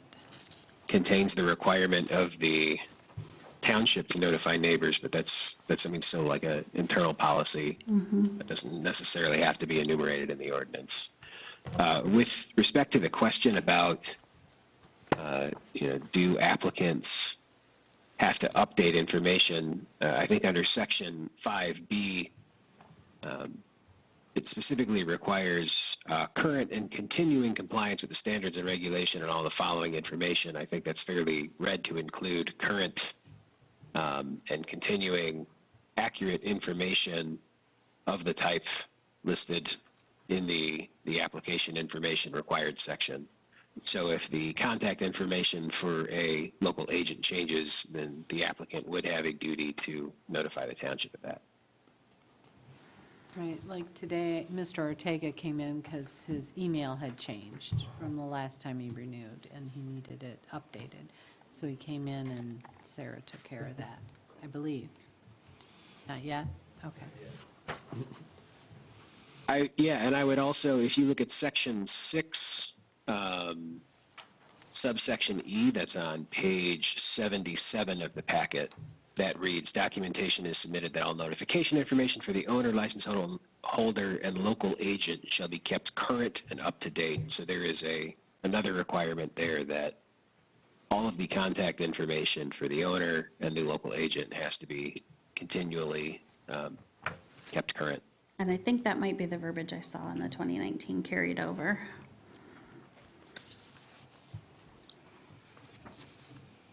Okay, with that, any other questions on the 1 through, 15?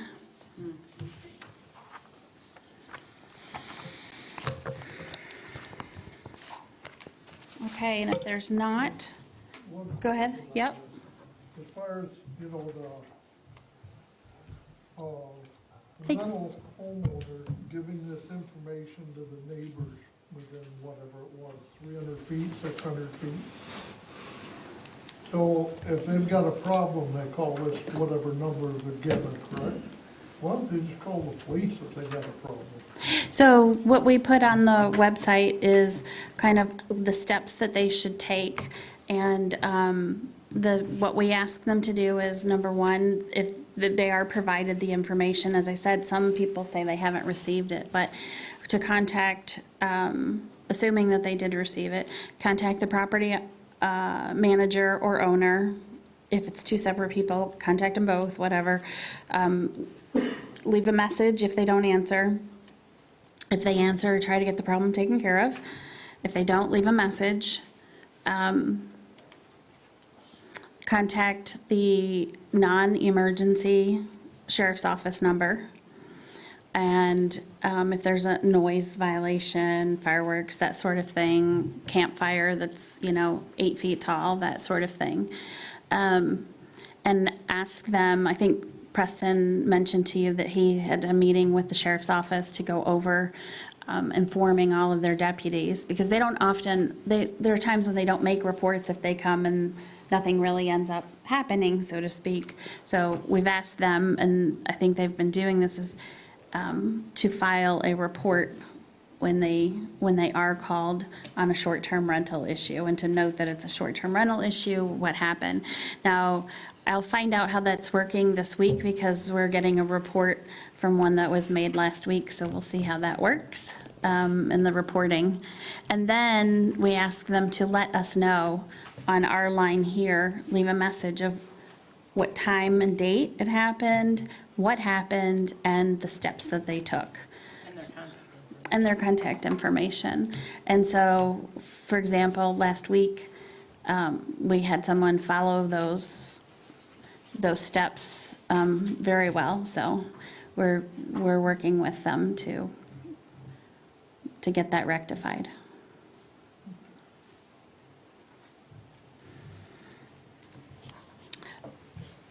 If there's no other questions on the amendments in the 1 through 15, then does anybody have comments on their preference for version 1 or 2? I'll still go with the fact that I don't think there's been enough evidence presented that we have a problem with the number of nights. So I'm in favor of version 1, leaving it as it is and has been, so. Okay. So you would be in favor of the version 1? Correct. Okay. Yeah, I'd support that as well. I mean, I guess I look at this process and all the time that's been spent by, the public and this board pouring into all this conversation for, a year plus. And I think that although the changes that we're making by updating the ordinance may not have any immediate impact, some of these things are going to have to be fleshed out over time with the distances and some of the other changes. I think they do have real measurable outcomes. Like we've really kind of defined a cap on the number, distances to reduce density, things that we know will have actual outcomes.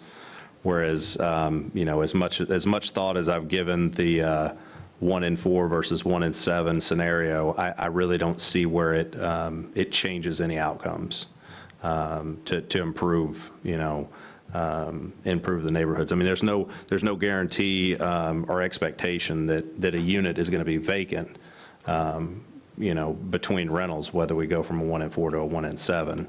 And I think there's other potential problems that get created by going to the 1 in 7 with maybe some extended seasons and, less selective customers, renters in the place. So, I guess what may need to happen at some point in the future, and I don't know when this takes place, is the more we continue to hear some of the concerns, especially in the Pine Grove neighborhood.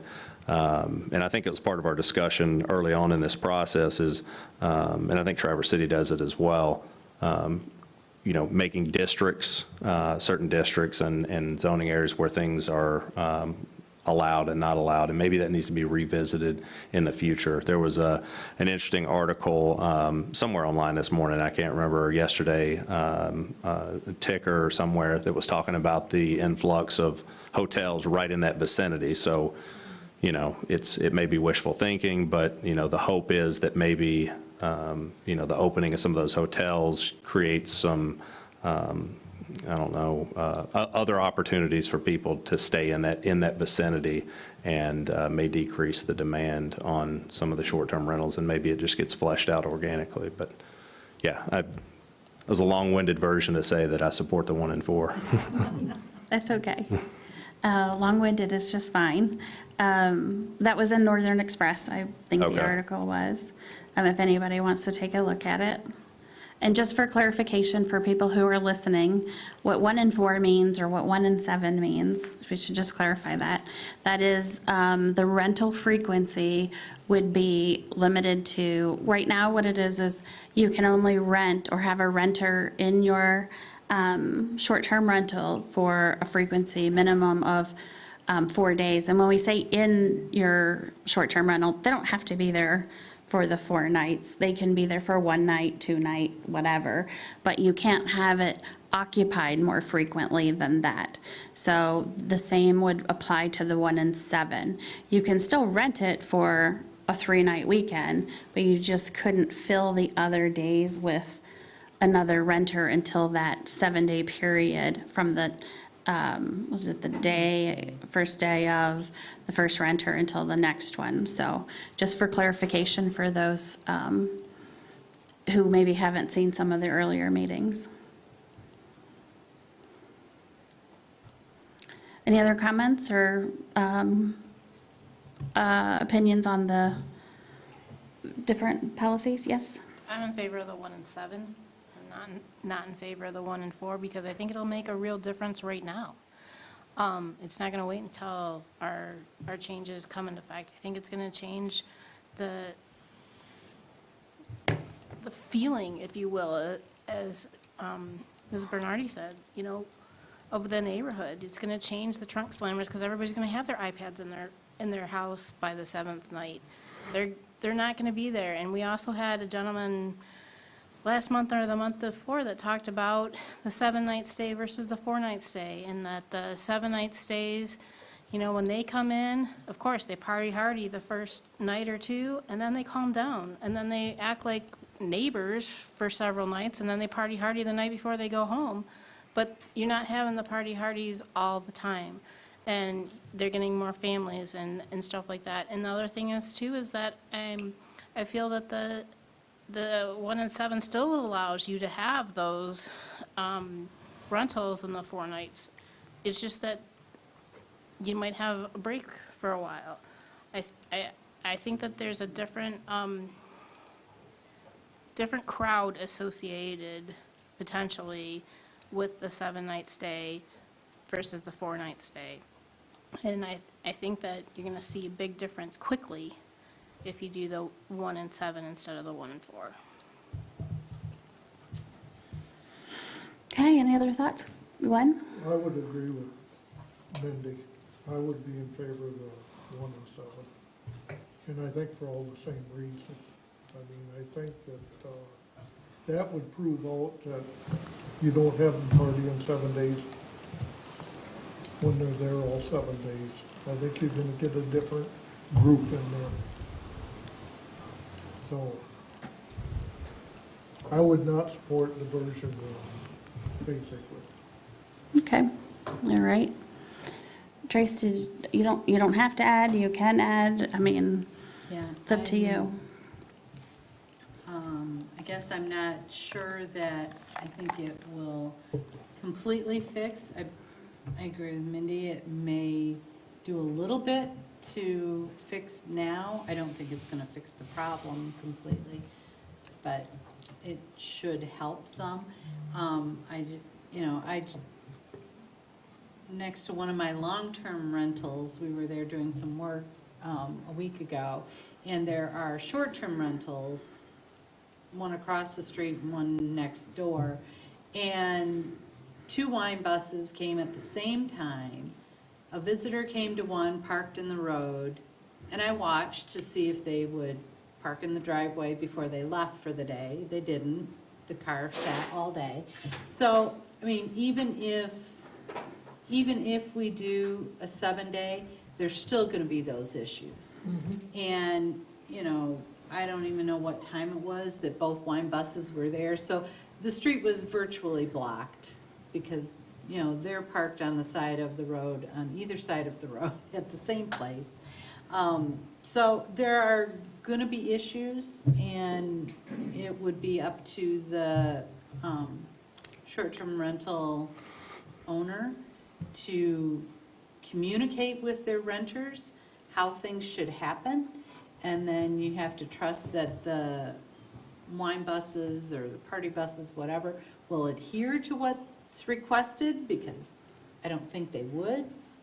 Why would you pull into a driveway? You can't, because there's already 4 cars in the driveway. So, you know, I mean, there are issues with it, but I think the longer rental period will at least give you some relief immediately.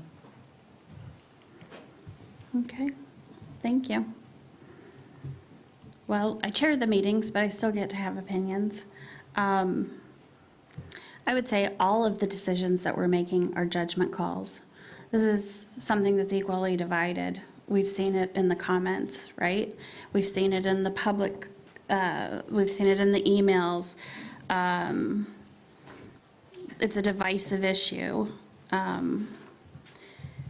But what we're really trying to do, when people have asked, well, what's your goal? What's your goal? What we're really trying to do is limit the negative externalities. That's been the beginning since prior to 2018, when we started with the first one, limiting the negative externalities. And the reason you're trying to limit the negative externalities is it's a bother to the community or to the neighbors. All of the policy choices we're making are judgment calls. 1,000 feet's a judgment call. Is 1,000 feet right? Is it 1,500? Is it 500? Do we have the data to show that? No, it's a judgment call. It's based on our working use of the ordinance, the ability to sense what's happening in the community. And, you know, we're called on to try to make a policy, an ordinance that fits a whole range of cases. But in what we're really doing right now, this isn't a zoning ordinance, it is a general law ordinance. And so, you know, a lot of people have said, well, there haven't been the complaints, and I've been a person who has said, listen, I want you to remember, this is before you because we saw some trends happening. This wasn't because complaints, you know, were going unanswered or issues. Did issues happen? Yes. But we also have staff that was trying to work on those issues. This was brought before you because we saw some of the real estate trends. We saw some of the commentary on neighborhoods. That's why it's in front of you. We saw some of the clustering. That's why it's in front of you. But when we did bring it up, one thing I did notice is a lot of the things that don't rise to the level of comments where people are calling, you know, even the non-emergency sheriff's office line, a lot of those started becoming communicated to us. Well, listen, this wasn't an issue where I needed to call someone at 2 a.m. or 8 a.m., but let me tell you, this drives me crazy, and it's terrible living next to this, or this does. And so a lot of those comments came up. While there might not have been the enforcement issues or the complaints that necessitated an enforcement action, there were a lot of living conditions that were conveyed to us through this process. And I think with the 1 in 7 day, which, no secret, if you look back in the record, I think I was in favor of it years ago. And that came out of a Parks Commission, Planning Commission recommendation. Heck, I think it was even a unanimous Planning Commission recommendation. Well, maybe it wasn't unanimous, but, you know, but it came from a Planning Commission recommendation. And I know that it did come from 2 years worth of study and public hearings, multiple public hearings, official public hearings that the Planning Commission held, and they did a tremendous amount of listening and studying and researching, and had recommended that. So, and what the 1 in 7 represents, I believe, in limiting those negative externalities is, listen, you have someone who comes up, how many times are they gonna go out on a party bus? Once? What is that, $300, $500, $1,000 when you do that? I don't know, but you're probably only gonna do it once. If you're on a lake, how many people in 30 days have the opportunity to put in a boat or a kayak there? 4. Not 7, not 8, 4. So you limit that potential negative externality of having any issues. When you live next to a short-term rental and they have to educate the renter, right? Even with something that's not a horrible noise violation, but it's like, dude, you know, your radio goes right across the water, or your voice goes right across the water. They may not realize that if they're from, I don't know, you know, Midland or Grand Rapids or Detroit or something. And so any of these neighbors may say to them, hey, excuse me, it's a little loud and you can really hear that across the lake. Oh, didn't know. We'll try and keep it down. Guess how many times they have to do that in a month? 4 times. Not 7, not 8. So I do see it as a tool in limiting the negative externalities. So that's where my opinion of it.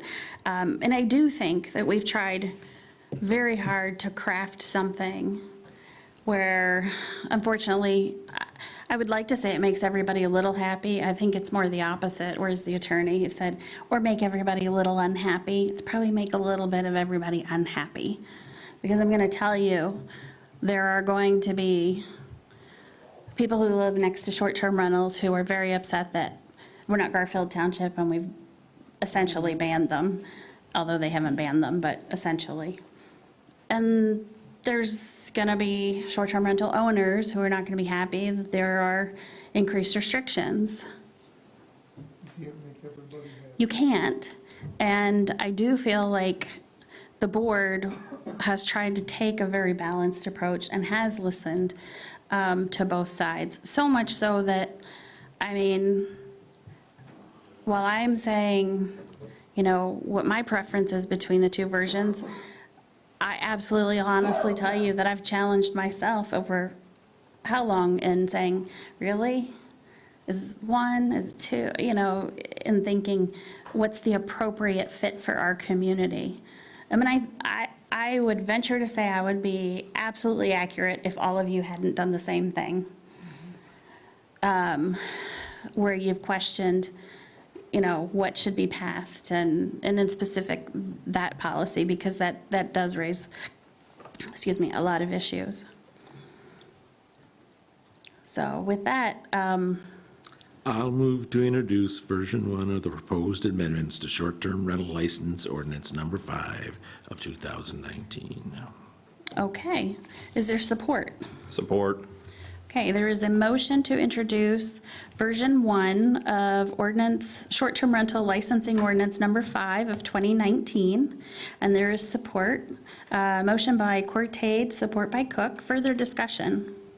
I've got one quick comment. Sure. So we've got language in both versions relative to the rental periods. At the end, it says, provided, however, any contracts entered into before this effective date ordinance for short-term rental occupancy in 2023 shall not be subject. So does this mean that whenever this ordinance is passed, that we're not going to enforce the, if there's a change in the rental minimum, that we're not going to enforce that until 2024, or do we have a date? So first of all, give me the page and the number. Oh, I'm sorry. That's okay. Page 92, 6B. 92, and 6B. Yeah. Well, I think this is, if I'm not mistaken, this is version 2. Yeah. Isn't that version 2? And so version 2, the motion is for version 1, and so that wouldn't kick in. The reason that does it is because it's saying it wouldn't make you change your reservations for that current summer. Okay, well, I apologize, I was looking at the wrong No, version. That's okay. Are you kidding? There's I can ask 100 that- and, I can ask that question again here in a minute, but I guess, yeah, don't worry about it right now. there's 163 pages to get mixed up on the page, so no issue, and 2 versions of the ordinance. Okay, so we have a motion and support. Other questions? Okay, Jake, did you have anything to add? No, I mean, this Oh. is, This is really a policy decision. Okay. And I think you guys have kind of enumerated the competing interests that are at play here. Thanks, From a Jake. legal perspective, I think the township can find defense for either position. Okay, very good. Well, thank you. All right. Let's see, motion made by Cortade and supported by Cook. All in favor indicate by saying aye. Aye. Opposed by no? No. And we'll do a roll call I was vote. going to say, do roll call. Cortade? Yes. Cook? Yes. Walters? No. Bartlett? No. Lyle? No. Friend? No, Motion fails. fails. All right, very good. Thank you. Is there another motion? I would make a motion to adopt version 2 of proposed amendment to short-term rental license ordinance number 5 of 2019, turnover every 7 nights. Okay, is there support? Support. Okay, there is a motion to adopt version 2 of the proposed amendments to short-term rental licensing ordinance number 5 of 2019. That motion, Are we moving to approve or introduce? I'm sorry, introduce. Then the first one was introduce. Because we do have to introduce, I'm sorry. That's what I said. Yeah, sorry, when I repeated it, you may have said introduce, I repeated it incorrectly. So motion is to introduce version 2 of the proposed amendments to short-term rental licensing ordinance number 5 of 2019. So that motion is made by Lyle and supported by Walters. Okay, further discussion or questions? Now, my question, now that I'm on the right page. So basically, it says that when this is enacted, that it won't be enforced on any active contract, so any reservations, I guess, that they have on the books for this year, for this calendar year? Yeah. Should it read a little bit differently, that maybe this wouldn't be enforced for the full calendar year? Because, I mean, the way I see it is right now, the gaps potentially, if there are any, in people's rental calendar throughout the rest of the year are structured around 4-night turnovers, so are we kind of boxing people in if they've got any unreserved nights for the rest of the year where they can't capture a full 7-day Sure. period? Jake, do you have any input on that? So as the ordinance language is currently drafted, it would not apply to just rental contracts that were entered into before the effective date of the ordinance. So there's no, I guess, like year cutoff date. They would It's have to- just They would have to reservations. supply us. They would have to supply us with any contract then. Yes, yeah, so I think the impetus would be on the short-term rental operator or owner to demonstrate that their rental contract predates the effective date of this order, or I guess rental contract or their reservation predates the effective date of the ordinance. Do you understand what I was asking, though? Our current ordinance is around 4-day turnover. So if I've got 4-day rentals scattered across the calendar, but I've got gaps in between them, if this goes into effect now, and they're trying to fill those gaps under the new ordinance, if they don't have a contract for those gaps now, those are just going to stay empty for the rest of the calendar year until they move, right, to a new 7-day rental. You see what I'm saying? Yeah, I do. Yeah. And I think you're correct in that, right, Jake? Yeah, as currently drafted, that's how it would work. But they can honor current contracts, all current That's contracts. correct. So current contracts for the year 2023. So I guess to Matt's point, if he's concerned about potential inconsistency or longer inoccupancy periods, I mean, an alternative approach would be to say, instead of honoring any contract that existed before the effective date of the amendment, there could also just be a date, set in stone when this restriction will take place. I think maybe the concern there is that some of these rental commitments might have been made before then, and so then you might be requiring a short-term rental owner to kind of renege on one of those rental agreements. Yeah, Glenn, go ahead. Would it be something in the order, I mean, I don't think anybody, and I might be wrong, but I wouldn't think anybody is already rented for July of next year. I mean, we haven't even got to July of this year. So is it something that from the date that the ordinance is adopted, that you go 1 year from that date? Or maybe the first Well, of the next month? The contract would already go to that next year. The contract would, let's say it was in June. Let's say somebody's in June. Well, they haven't probably set anything up for next year in July. So what I'm saying is if we adopt this in September and go to the 1st of October of the following year, is what I'm just asking. Yeah, I think that's real similar to Matt was saying. But I mean, I guess, and probably people wouldn't do it, but all of a sudden you come in with a bunch of short-term rentals that have contracts for the next 3-4 years for 4 days. You know, I'm looking at a way to prevent that from happening. Well, it does say in 2023 on page. That's all I'm concerned about. Mechanically, how to fix it, I don't know how you do it. I guess I'm just, you know, I think this may potentially put the short-term rental owners in a position that's even worse than the 1 in 7 for the remainder of this season if they end up with a bunch of gaps in their schedule potentially later in the season that they can't fill because we've now told them that they have to go to 1 in 7 and they've got a bunch of empty gaps in the calendar that are less than 7 days. Okay. You see what I'm saying? You're talking about like for this year, if we pass this, and we can't, but if we passed it tomorrow, and they got people that already set up to rent it the next 3 months or something for 4 days. Right. I wouldn't think that this 7-day would touch it. I think we need a span, and I'm not sure, I thought 1 year from the date that we adopt it. That covers anybody that is already, let's say somebody stays here the first part of June and then they set up for next year the first part of June. You know, I will.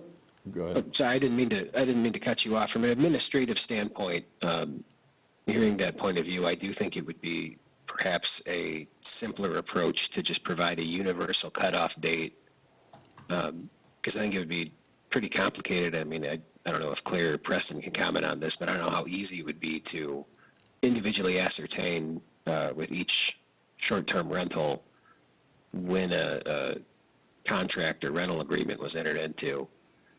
If the township board settles on just 1 year from now, you know, that is, to me, that seems like a you know, universally applicable rule that is very easy to apply to different situations. And I also think that gives short-term rental owners, even if they do have reservations that are booked really far out, enough time to, you know, provide notice and alternate accommodations if necessary.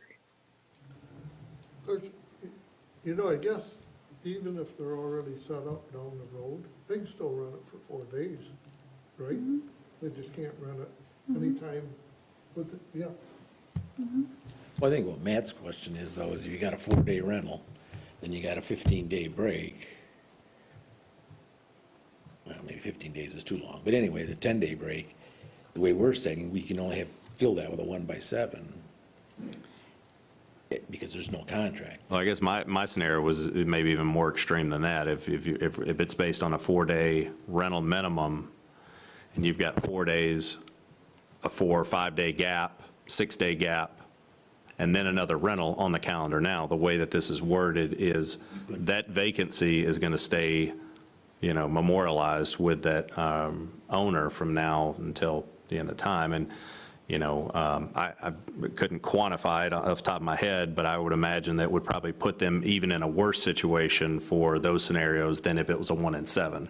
Now, but you can still, in that 5-6 day span, still rent 4 days or 5 days. It just can't. And a 4 and a 3 to fill in 7, because. Yeah. I mean, It's- the way it's written right now honors current contracts, and I feel that that's Yeah. what we're supposed I to agree. do, is honor current contracts. I agree. And it gives that 2023 date as well. And if it does limit any, well, that's the intent of what we're doing.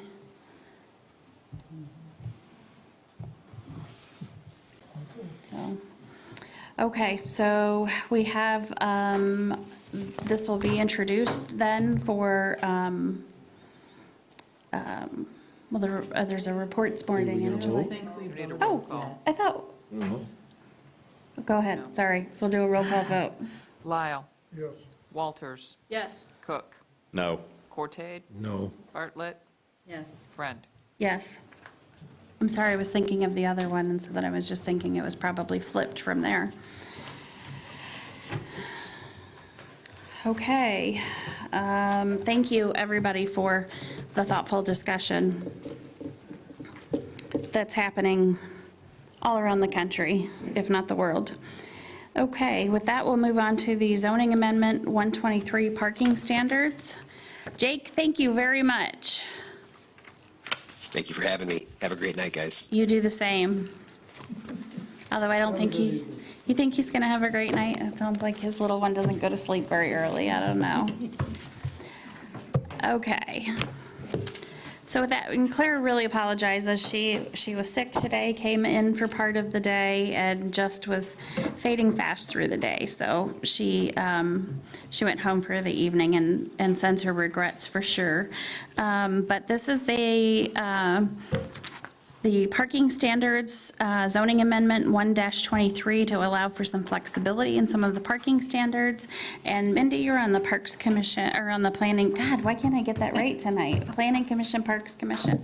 On the Planning Commission, would you like to maybe go over some of that, or So kind of cover it? we've been talking about a lot of businesses down on the Parkway. You know, we've got the new Dairy Queen that came through recently, and we've got, you know, more hotels, and we've got the jet ski rentals at multiple locations, and we were talking about a lot about parking.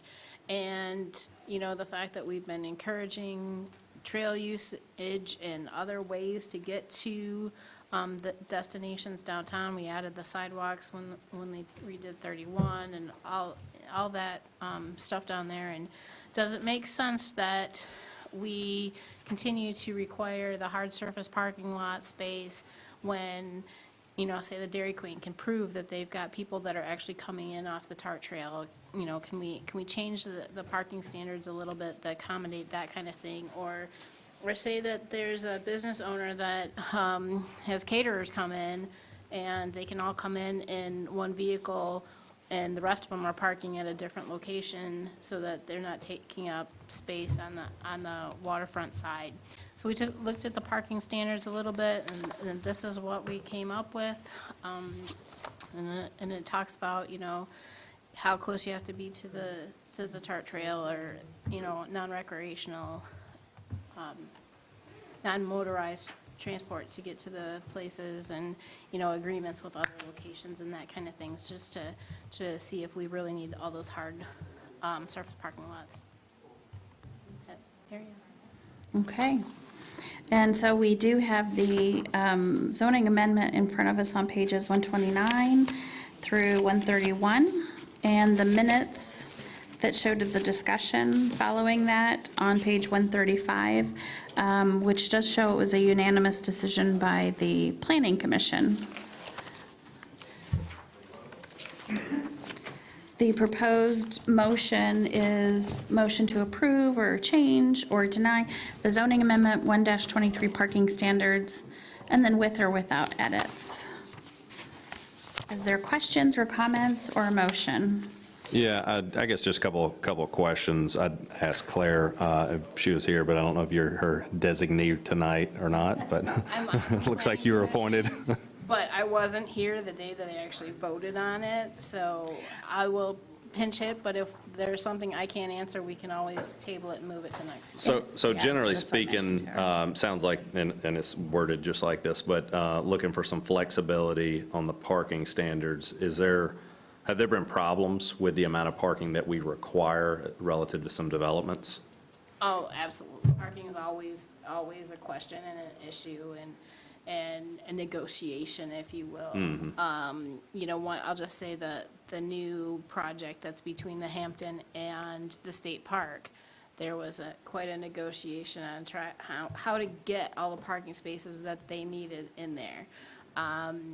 And the jet ski rental places, you know, are using the same parking spaces as the hotels. And if you sit there and watch those facilities, we had another one at the Planning Commission last week, 60% of their business is walk up, you know, so, you know, riding their bike, coming from the adjacent hotels and structures like that. So the amount of parking that they need to accomplish what they're trying to do isn't the same. And I'll say the Dairy Queen, you know, the Dairy Queen right on the Tart Trail, Culver's right on the Tart Trail. Well, it's not right on the Tart Trail, but, you know, you can get there in other means, and trying to get that space for parking just is a premium. Right. Okay. I know when I sat on the planning commission, there were 2 or 3 hotels I know had agreements with off-site parking to be able to use that and shuttle their employees in or shuttle their guests in to the hotel, so. And that's. Some of that's already. Well, that's not currently allowed in the ordinance unless there's a parking lot within 500 feet or something. So we were doing it when we shouldn't have? Yeah, so that's kind of allowing that, you know, allowing that off-site shuttle to bring in workers or, you know, bring in, you know, people instead of just having, you know, all the parking spaces that the ordinance requires. But it's not just a blanket canvas. You have to prove that there's actually a reason for it. You have to, you know, have negotiations with off-site parking lot and stuff like that. So, like the one that we looked at last week is at the Beach Hotel. It's the jet ski rental place, but they already have a jet ski rental place at the Grand Traverse Resort where they have ample parking over there. So their employees report to work at the Grand Traverse Resort, and they shuttle them all into the beach, so there's no parking need at the beach for those employees. And then, again, like I said, 60% of their business is either the beach condo or one of the adjacent condos or coming off the Tart Trail or that kind of thing. So still there is a need for parking for that. You know, 40% of it is coming by car, but 60% isn't. So how many parking spaces do we really need for that type of business? And this has criteria established here, Yeah, too. exactly. No, I looked it over. It's pretty good. It's all part of the idea of reducing that Impervious. surface. And my only concerns with that is that we got to allow, and I think it's in here, some flexibility because, you know, I think what it used to be when they talked about motel rooms, that it had to be like enough for an 80% occupancy. I don't remember the exact number, something like that. But the hotel industry is saying, no, we really don't need that many. But on the other hand, why do we pave parking lots? It's a safety issue. So we got to make sure that just because they come in and say, oh, well, I only need 50 places, and we used to say 100, well, where are you going to park it when you do have that 100% occupancy? So, but I read it, it's good. Yeah, I mean, I read it over. It looked pretty straightforward. I was just kind of curious, you know, what triggered the discussion around it. But, you know, I would support this. I think it's a good idea, especially as kind of the mobility world is changing in front of our eyes right now. I don't think in the future there'll be a need for quite as much parking even as we need today. But I also, you know, see this as potentially a tool for, you know, maybe expanding footprints of buildings at the cost of parking areas, where, you know, I guess if I'm the king of the world, I'd rather see, more green space. Well, you do have the vice chair of the planning commission sitting back here, so if there's more comments that you want, but. Paul, did I miss anything here? No, you're doing it pretty good. You gotta come up to the mic. You made a mistake showing up. That's what you get for coming and sitting. No, I think you covered it pretty good. This is really also to allow for flexibility as well as green space and provide for that. But in addition to this, this is sort of like a little stopgap measure between what we do have and the new ordinances coming out, because as we're working on the new ordinances, we're going deeper into more provisions of flexibility with respect to parking. So, you did a great job. Thanks, Paul. Okay, and Claire mentioned, she said if we wanted to table this and she could address more questions, she was happy to have us do that, or we could make a motion on this. Question, Yeah. maybe it's more for the planning commission. Okay, what happens in the summertime when they get 100% occupancies? They move off for their parking when the off parking gets full. You know what I'm saying? Yeah, I absolutely do. Has that been discussed, or? Not to this point, that's, again, our zoning ordinance is going under a full rewrite, and that would be something that, but usually, like we were talking about the jet ski rental, and, that particular action is done during the day, right? They have limited hours, so when the people come in that are staying in the hotel, and they come to the hotel after dinner, those jet ski or parking spaces have freed up because they have left. So it's the uses, the combined uses sometimes that allows flexibility as well, so that not everybody is parking at the same time. But I totally understand where you're going, but, we can only hope that all of our hotels that are 100%, because then everybody is, doing well. Some of this is to allow them to, put in parking later as needed too, as their space is needed. Mm-hmm. And part of the criteria, it looks like too, that's impacted is how close it is to other types of transportation. So whether it's trails or bus stops, that sort of thing as well. I'll make a motion to approve zoning amendment 1-23 parking standards. Support. Okay, motion is made by Walters and supported by Cook to approve the zoning amendment 1-23 for parking standards. Is there further discussion? Okay, we'll do a roll call vote.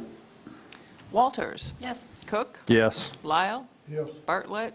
Yes. Cortade. Yes. And Friend. Yes, okay, thank you very much.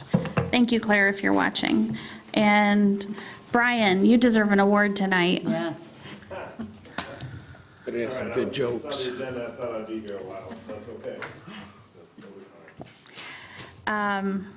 Yeah, so we have Brian, as you recall, Joe Slanecki. Brian was unable to make it to the April meeting when we had the original, the April 10th meeting, when we had the original amendment to the contract in the packet. And so Brian is following up with the letter that you have on June 2nd. Yes, yeah, thank you. So, good evening, Brian Souza from Waitrim, for those listening at home. Yeah, at the April meeting, I was not able to be here. I know there were some questions on the amendment that we submitted asking for some more information. So the letter that you have in front of you dated June 2nd attempted to go through some of the additional work that we did not anticipate when we entered into the original contract. And I'll go through each of those briefly. So when we prepare the original contract, we have to make some assumptions, and usually what we do is we try and list what those assumptions are in that contract. And we did that for the original. There were 4 assumptions. 3 of them we're gonna talk about today because those changed. One that didn't was that the site was ecologically clear and environmentally clean. So that's no invasive species, no underground contamination, none of that stuff that kind of creeps up without knowing. So the 3 other assumptions that we had in that contract that did end up changing were, 1, the wastewater treatment system was typically, for something like this, it's basically a glorified septic system. But we have to pump it up the hill, across the road, under Arbutus, East Arbutus Lake Road, up the hill to a drain field. The health department did not want to do that design. We have to do a pump chamber. They would help us size some of that as far as the septic tank goes, but designing the pump chamber, the force main size, and the drain field size, our assumption was that they would take care of all of that with a permit, and they usually do. All right, it's at their discretion once we get to a certain wastewater volume and a cost of system where they can say, we don't feel comfortable designing it. They said that in this case, we had to design that system all on our own. Big deal, but it's just time that we don't anticipate. The other thing that took more time, the Eagle permit, that process took 6 months for us to get the permit. We had 5 different design iterations based on all of our meetings out on site. For example, one was, yes, you can put a seawall 5 feet out from the existing seawall, which then allowed us to have the rain garden. The next meeting we had, we also went through 2 reviewers. One went to a different office, and we had to kind of set it before another. Then we had to move the seawall back. They said we could put it within six, whatever the slope would be, a 1-on-1 from the top of the existing seawall. We moved that in. Had to now get rid of the rain garden because we didn't have space, because we had to move the wall back in, and we had to move it back again to within 1 foot of the existing seawall. So those are all things that are not hard to do, they just take time because we keep designing them, resubmit it, they want to change again, we design it, resubmit it, so those things take time. And then again, I think I mentioned already that it was a 6-month process. The final one was the public process that the project went through. Not saying that's unfounded, I'm not saying the comments were an issue, it's just when the question comes up or something needs to be addressed, we have to spend some time to take a look at it, answer the questions, provide some background on why, where, and how. Some of those questions, for example, were best management practices says that you should only have a hard seawall, a certain percentage of your lakefront total length, total frontage length. So we have to determine what that total length is, what our percentage is for what we're proposing. I think Eagle asked us at one point to reduce that length a little bit, so we did reduce that a little bit. Other questions about fish structure, putting that out in the lake, a natural shoreline elsewhere on the project. So again, those aren't bad questions, they're not bad issues, it just takes time to deal with those, vet those out, provide good comments either to the board or back to the public. So in a nutshell, those are the 3 biggest items that created more time on our end. And what we try and do, our original contract, as I mentioned in the original letter, did include time for construction-based services. And that's what this amendment is really covering, because we had to use that money that we originally had in our contract for construction to deal with these other things that came up. Now, typically what we try and do, and something like this always comes up on projects, we try and get those all incorporated at a cost and still come in within budget. Okay, we can adjust some other things, some time constraints on other items, and get the project to come in on budget. Everything's cool, no big deal. These items that came up on this one were bigger than what we could absorb in that original contract, which is why we had to come back and request an amendment. So I can go into more detail if you like, but if there's any questions, I'd be more than happy to. One thing you mentioned to me was of the number of contracts that you've had with East Bay, the number where you've had to come back and do an amendment for additional funds, that was quite small. The number, was that like? Yeah, I didn't go back and actually go through all the contracts and look, but I mean, a lot of the board members are the same that have been here for many years. I mean, this happens very seldom. We take great pride in trying to get all these done within budget, so it's not a regular occurrence that we do this. And there are things that are going to come up too with construction. Just today, they were asking me where they were putting certain things. Bash was asking where to put some of the items they were removing. And so when I was over there, the gentleman was looking at the plans and it looked different on two sets of prints. And so I had to call Garth and say, you better take a look at both those prints before they cut something. And so I know he dropped over there today and I'm sure that got all resolved. Just things like that. All the tables, trash cans, all of that were picked out because it was picked out, a year or so before. All of a sudden, they're either not available, can't get them, whatever. So had to do that, and those all had to run through, with Garth as well. And we had to make sure they fit the DNR trust fund parameters too. So just things like that as well. Okay, are there questions? Go ahead, Mindy. I really appreciate you telling us what was going on. I just want to make sure that we understood where the changes were coming from. And I appreciate that you did work with, public comment, and you did, and I understand that Eagle is having lots of, I'll call them growing pains right now. And I've observed it in my line of work as well. So I really appreciate that, and I will move to approve amendment number 1 for Budas Lake number 5, phase 1, professional search agreement. Okay.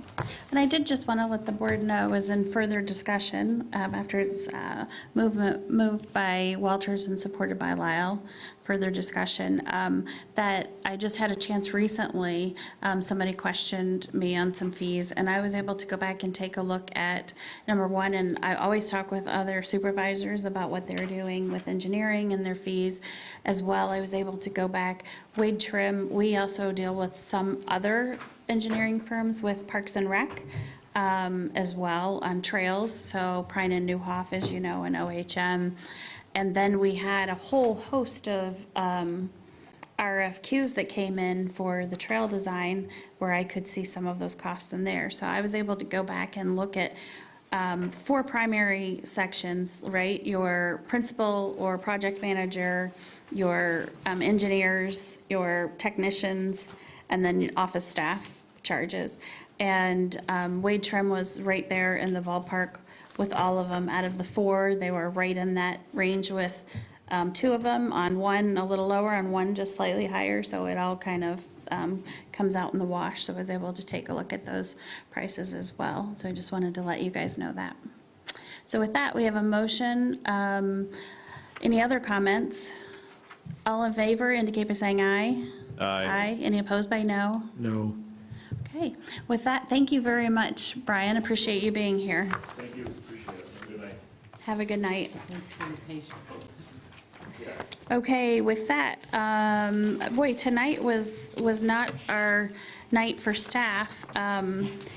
Nick had to let me know that he had a family emergency this evening and really, really regretted not being here, and was happy to also have this wait, but I thought we would just continue to have it in front of you and have any feedback for him. But I'm trying to find the page. Give me a little patience here. 149. Okay. So this is, and I appreciate Nick having the proactive nature in taking a look at this. But as we know, we just heard at a Metro subcommittee meeting today, they're about 3 years out on any equipment that they buy. Just amazing. And ambulances are the same way. We did just purchase an ambulance this past year.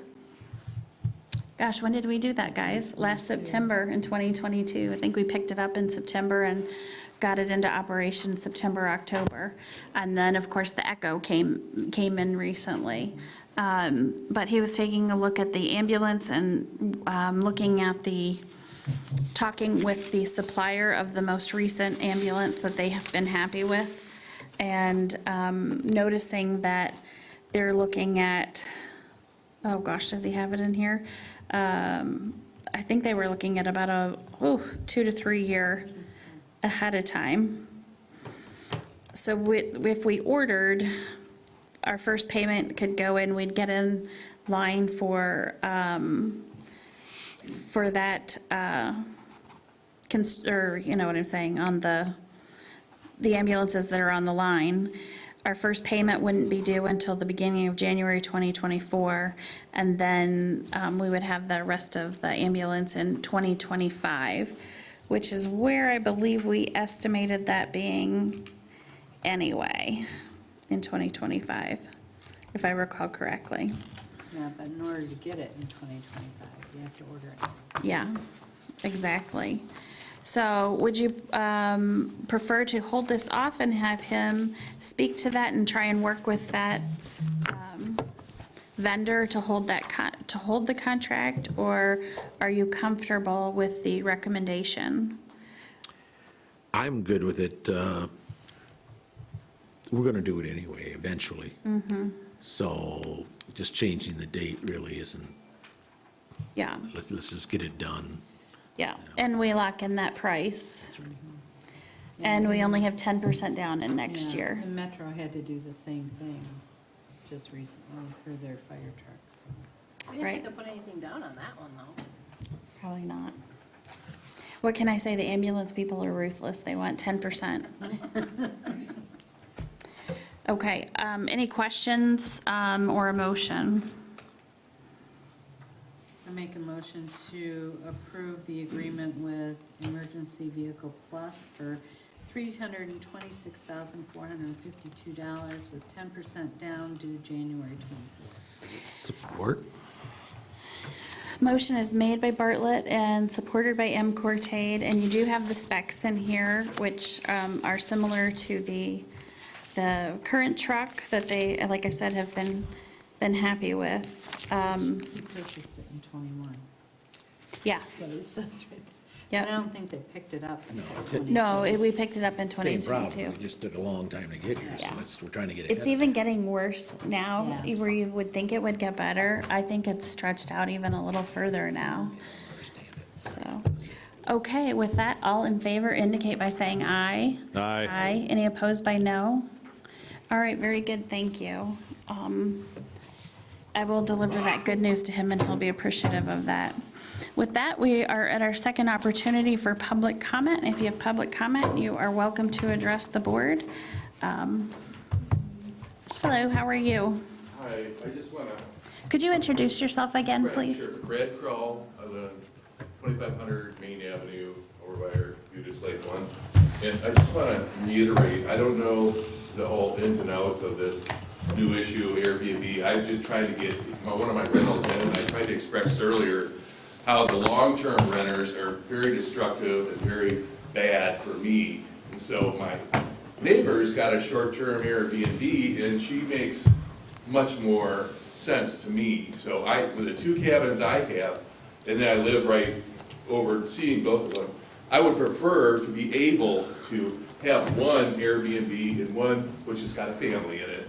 But they're really small. The Airbnb would only be 2 people max, and then the other one they've got 4 people in it. It's a 2-bedroom. But my point being is when we had cottages on Glen Lake, we were in business for 76 years with villas. We had 12 villas on the lake and 3 apartments. What we did was we'd get bad apples, we would make noise, party, whatever we didn't like, didn't get along with others. We just didn't invite them back. So maybe in this Airbnb site, they rate the place they stay. How about rate the people that stay there too? Make the Airbnb people be rated so the bad apples don't get invited back and they get a black mark. Or have at least the owners of the property tell the bad apples that, you're gonna get, kicked out for good, or, you're gonna get this black mark on your record. That to me makes more sense, because what you're doing is just limiting, my freedoms of who I can rent to and how I can rent to, which is very disappointing for me, because I just learned about Airbnb and I've had all these problems. I tried to express that earlier, but it probably didn't make much sense, but I have every hope of having one of them Airbnb so I don't have these major problems with long-term renters, which are much worse than anybody who is short-term. I mean, you haven't seen what I have. I mean, drug house, noise all night, you know, in and out, and you can't get rid of them. You know, they stay, and, you know, you can, you know, make rules on the lease, they've broken every rule on the lease. You can't do anything, and the courts take forever, and it's really a hard process to get them out, move on, and then you get someone else in. And since my properties are cheaper, it seems to be that the less people, the less money that they have, even though they have money to pay, and a lot of them are getting government aid and stuff, they just don't work out because they're just bad apples too. So you get the same thing with long-term rentals, just as bad, maybe even worse, is what my point was. Okay, thank you, sir. You're welcome, thank you. So that's the problem, it's people, not the rentals. Additional public comment. Hello. Good evening again. My name is Ralph Bednarz. I reside in East Bay Township on Rainy Lake. I just want to remind this board and the supervisor that as far as Arbutus number 5, years ago we've had conversations on how this project could have been a statement project for the township by developing the park in a low-impact development way and bringing in best management practices for shoreline restoration and lake protection. This would have been a lower cost and a better outcome for the lake. Now you're going into overruns for your costs. Plus you're not protecting the lake. Plus you could have shown how you stand behind your ordinances rather than ignore them in the East Bay Charter Township property project. And as far as Eagle is no different than any other entity. They're trying to find and retain competent workforce as everybody else is. And Eagle also is going through a mind shift as far as how they protect lakes, going from a restorative lakes management process to a more protective lakes management process, which is the appropriate way to work with our waters of the state. Thank you for allowing me to comment. Thank you. Further public comment? Okay, seeing none, then if there is, our next meeting is July 10th, if I have that correct. And if there's no objection, we stand adjourned. Have a good evening, everybody.